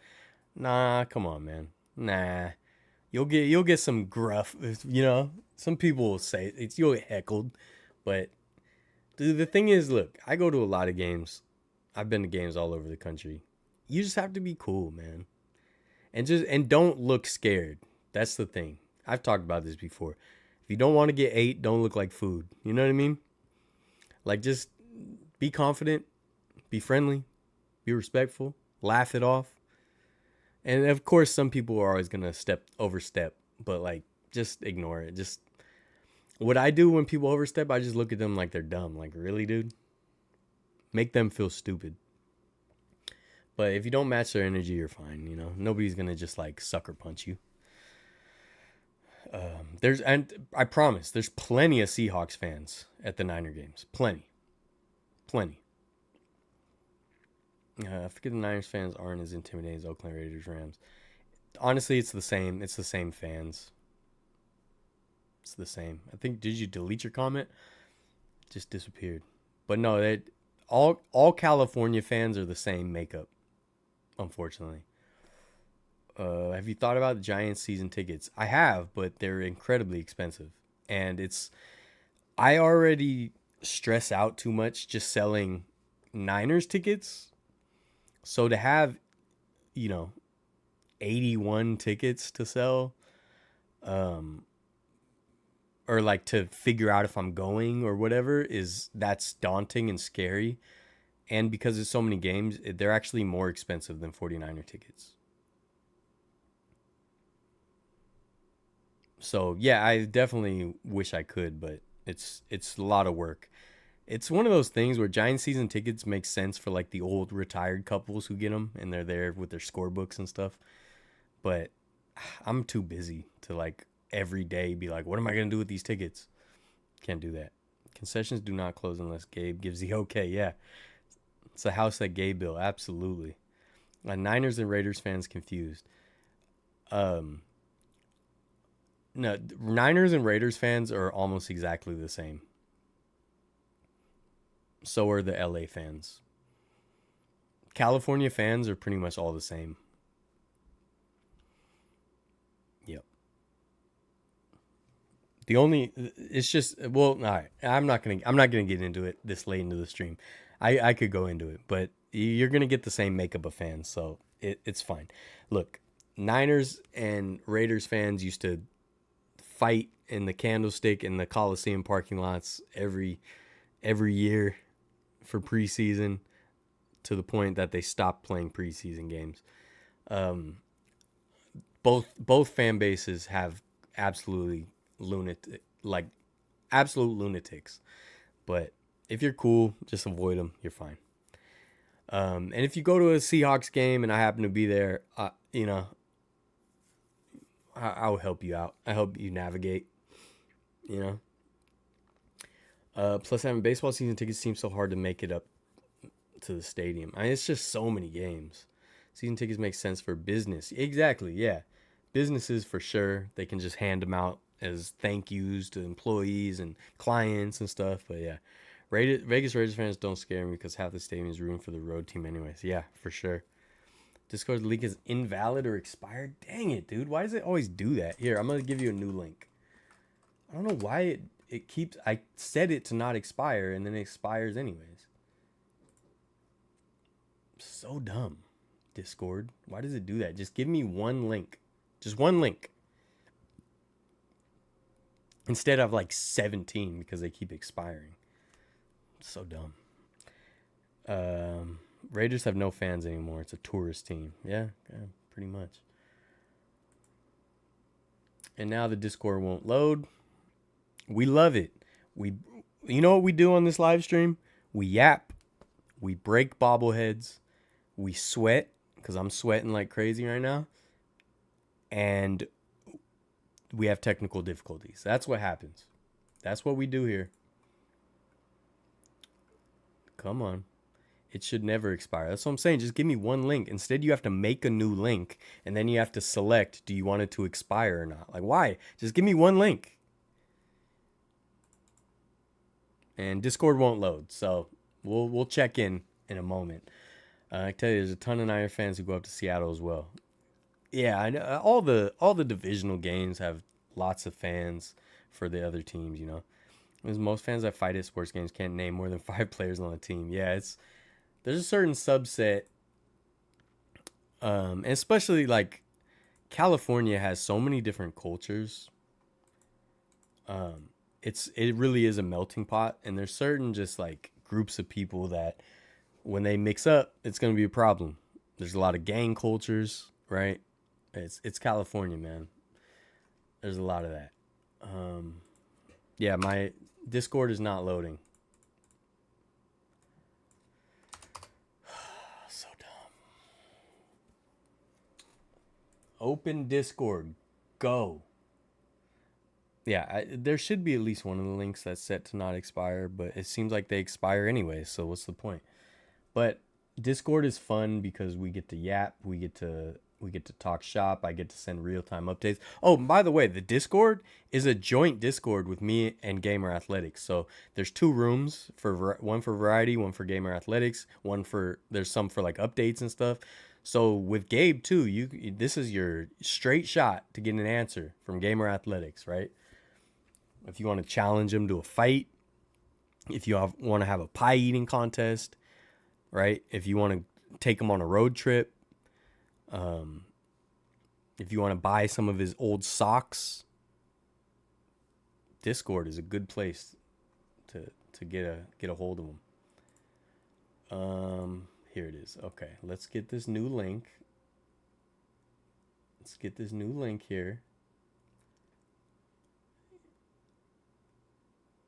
What is this talking about, dude? Invite people. Okay. I don't know why it's going so slow. Maybe because I'm live streaming. I'm an idiot, right? All right. I was gonna show you guys more pictures, but it's annoying that set this link to never expire. Never. Max limit of users. Generate a new link. Copy. Okay, let me update this live stream now. Oh, God, dude. Okay, I updated the description. Maybe reload, see if that new link works. These fans probably just go to sporting events, just get drunk, get arrested by the middle of the second quarter. Yeah. People assume that when people fight at sports games that it's over the game teams. Yeah, it almost never is. Realistically, a lot of times it's either gang stuff or just arguments that don't have to do with sports. Yeah, the only thing is like the teams will make it where like it's already contentious, but that's not the reason for the fight. It's just they're more willing to fight because it's like, oh, you're representing the other team, so I don't like you anyways. So it adds a little spice to it. It adds a little sauce on top. It drizzles some sauce. It does Salt Bay on it, right? But it's not hardly ever the reason for the fights.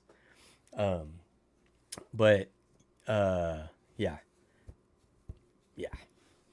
And do you guys remember in the Arco Arena video I found their drunk tank? They had like cells in the bottom of the arena. It was crazy. People have been in a few Timbers games. That's cool. Sounders. Timbers are pretty intense, but I didn't make myself look like a target. Dude, I want to go to a Timbers game so bad at that old stadium. I know it's changed a lot, but still cool. Gamer Athletics, the fastest vlog in the West. The dude is crazy. Can't keep up. What moves do the Dubs need to make this off season? Play the young guys more.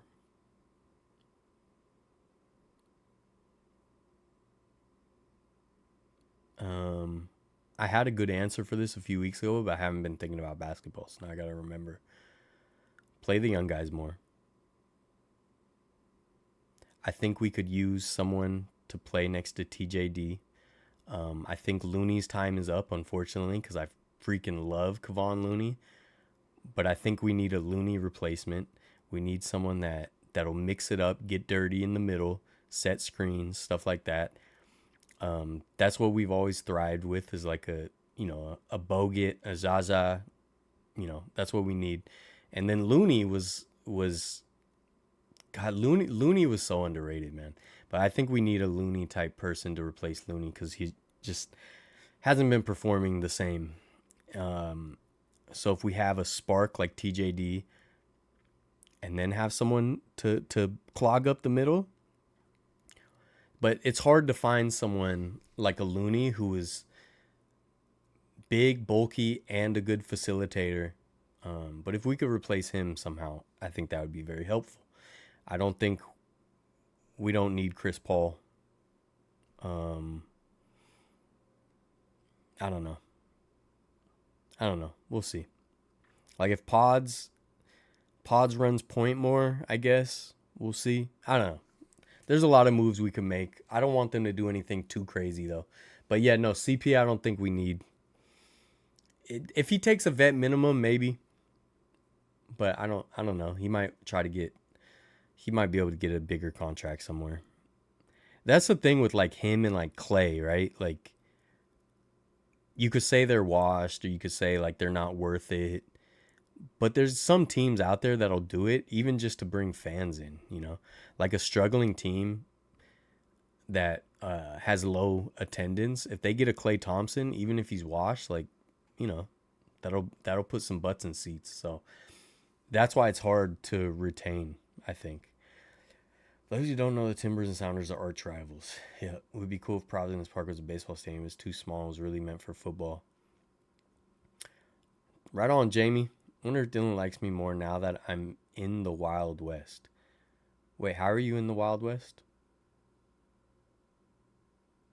Weren't you already in the Wild West? Trade Curry to set them up. No, dude. Curry gets to stay as long as he wants. Give Curry keys to Chase Center and leave it alone. I'm a Blazers fan and we're trash right now. I feel bad. R.I.P. Bill Walton. I wish Dame. I don't know. It's like part of me, I'm like, it would have been cool to see the Blazers win it all, especially with Dame. And you guys had squad for a while. You guys had a really good squad. But you probably would have taken one away from the Warriors because we were good at the same time. So it's hard for me to say that. But I did like that Blazers team with CJ, Dame. Yeah, you guys had a good squad. Hopefully the Blazers can rebuild because I enjoy that franchise. I like that arena. I had a really good time when I went to a game there. So I don't know. They could probably get a first round pick for Curry though. This is the thing though. I don't care about that personally. Like, this is my thing. Like, okay, trade Steph Curry for a first round pick, and then let's say it works out, which it oftentimes doesn't, because any first round pick is still a wild card. Let's say it works out and we're good. Is it gonna be a pound for pound GOAT like Steph Curry? Probably not. Now let's say it's a player good enough and we get to the second round and lose. It's hard to win a championship. So let's say we get a good team and it's exciting and we go through the playoffs, but we don't win it all. That's cool. But Steph Curry gave us a legendary era, and to me, he's the pound for pound GOAT. I'm saying when you factor size in. So to me, I don't care if we suck for a few more years before we rebuild to be able to make sure he's taken care of. You don't just stumble on a Steph Curry. You know what I mean? Like, it doesn't just happen. You can't just replace a Steph Curry. It's one of the things I went on a rant a while back about, like, NFL teams or just sports teams in general. Like, they'll have a really good coach and then they have one bad year and they fire him. And it's like, you don't just stumble on a great coach. They don't just walk through the door. You know what I mean? So I don't care. Steph can stay around as long as he wants, even if we suck. I don't care. I'd rather give him the best farewell tour of all time because it, it's too much of a blessing to have the run we had to then just act like, well, yeah, but what next? What next? Nothing. What will happen no matter what is we're not gonna win 4 championships in an 8 year span or whatever. I promise you that. It's not gonna happen again. So let's just enjoy what we have for now, and then once it's over, then we can rebuild. I don't think we need to force it though. Those Blazers Warriors series were fun. I think it's sad if we don't resign Clay. He has a bad season, average like 17 points, 38. Dude, Clay lit it up a few points in the season. He wasn't consistent at all, but there was some really good basketball in there. So yeah, no, I want to keep Clay. I want to keep Clay. Curry's just a guy who's going to retire in the yellow and blue. Look, yeah, I don't like the, but what have you done for me lately? I don't like the like desperate. It's like a crackhead energy of like, but let's win. We need to win. We need to trade. We need to fire the coach. We had one bad season. No, I'm not like that, man. I appreciate what we have, and to me, the people and the humans behind it is too important. And I don't like the desperation to try to win it all every year, to the point that you disrespect your blessings. Now, of course, I want to win it all every year, but I'm saying don't disrespect your blessings to try to look for the next opportunity, because those next opportunities 99% of the time are not as good as your past blessings, you know. But yeah, I'll see you guys next week. I'm gonna try to get this Rickwood video out as soon as possible. I'm gonna be editing all night tonight, all day tomorrow, and all day the next day. I'm just gonna be doing nothing but editing. I'm not going out. I'm not leaving my house. I have food here, or I'm door dashing. I'm doing nothing but editing. I hope you guys enjoy. I hope I make you guys proud of the video I make. I think it's going to be a special one. I'm trying to make it a special one.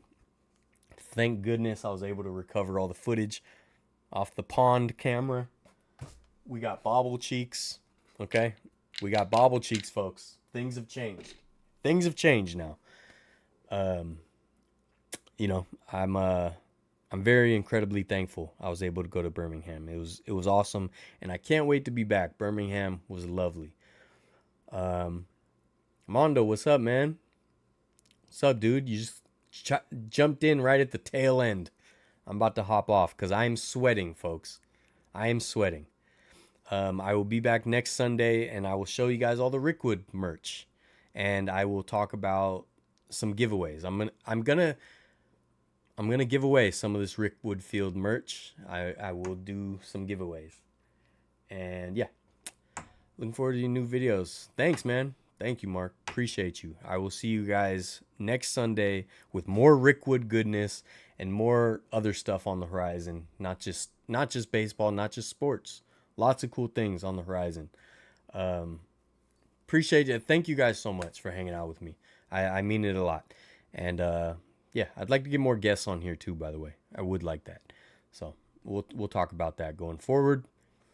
Other than that, as Gabe says, life begins at the end of your comfort zone. All right, like, subscribe, share, do all the cool things cool kids do. Something or other tours, not variety. Vertlife. You know what it is. Appreciate you guys. You guys are the best. Thank you so much. You guys are giving me purpose to my life.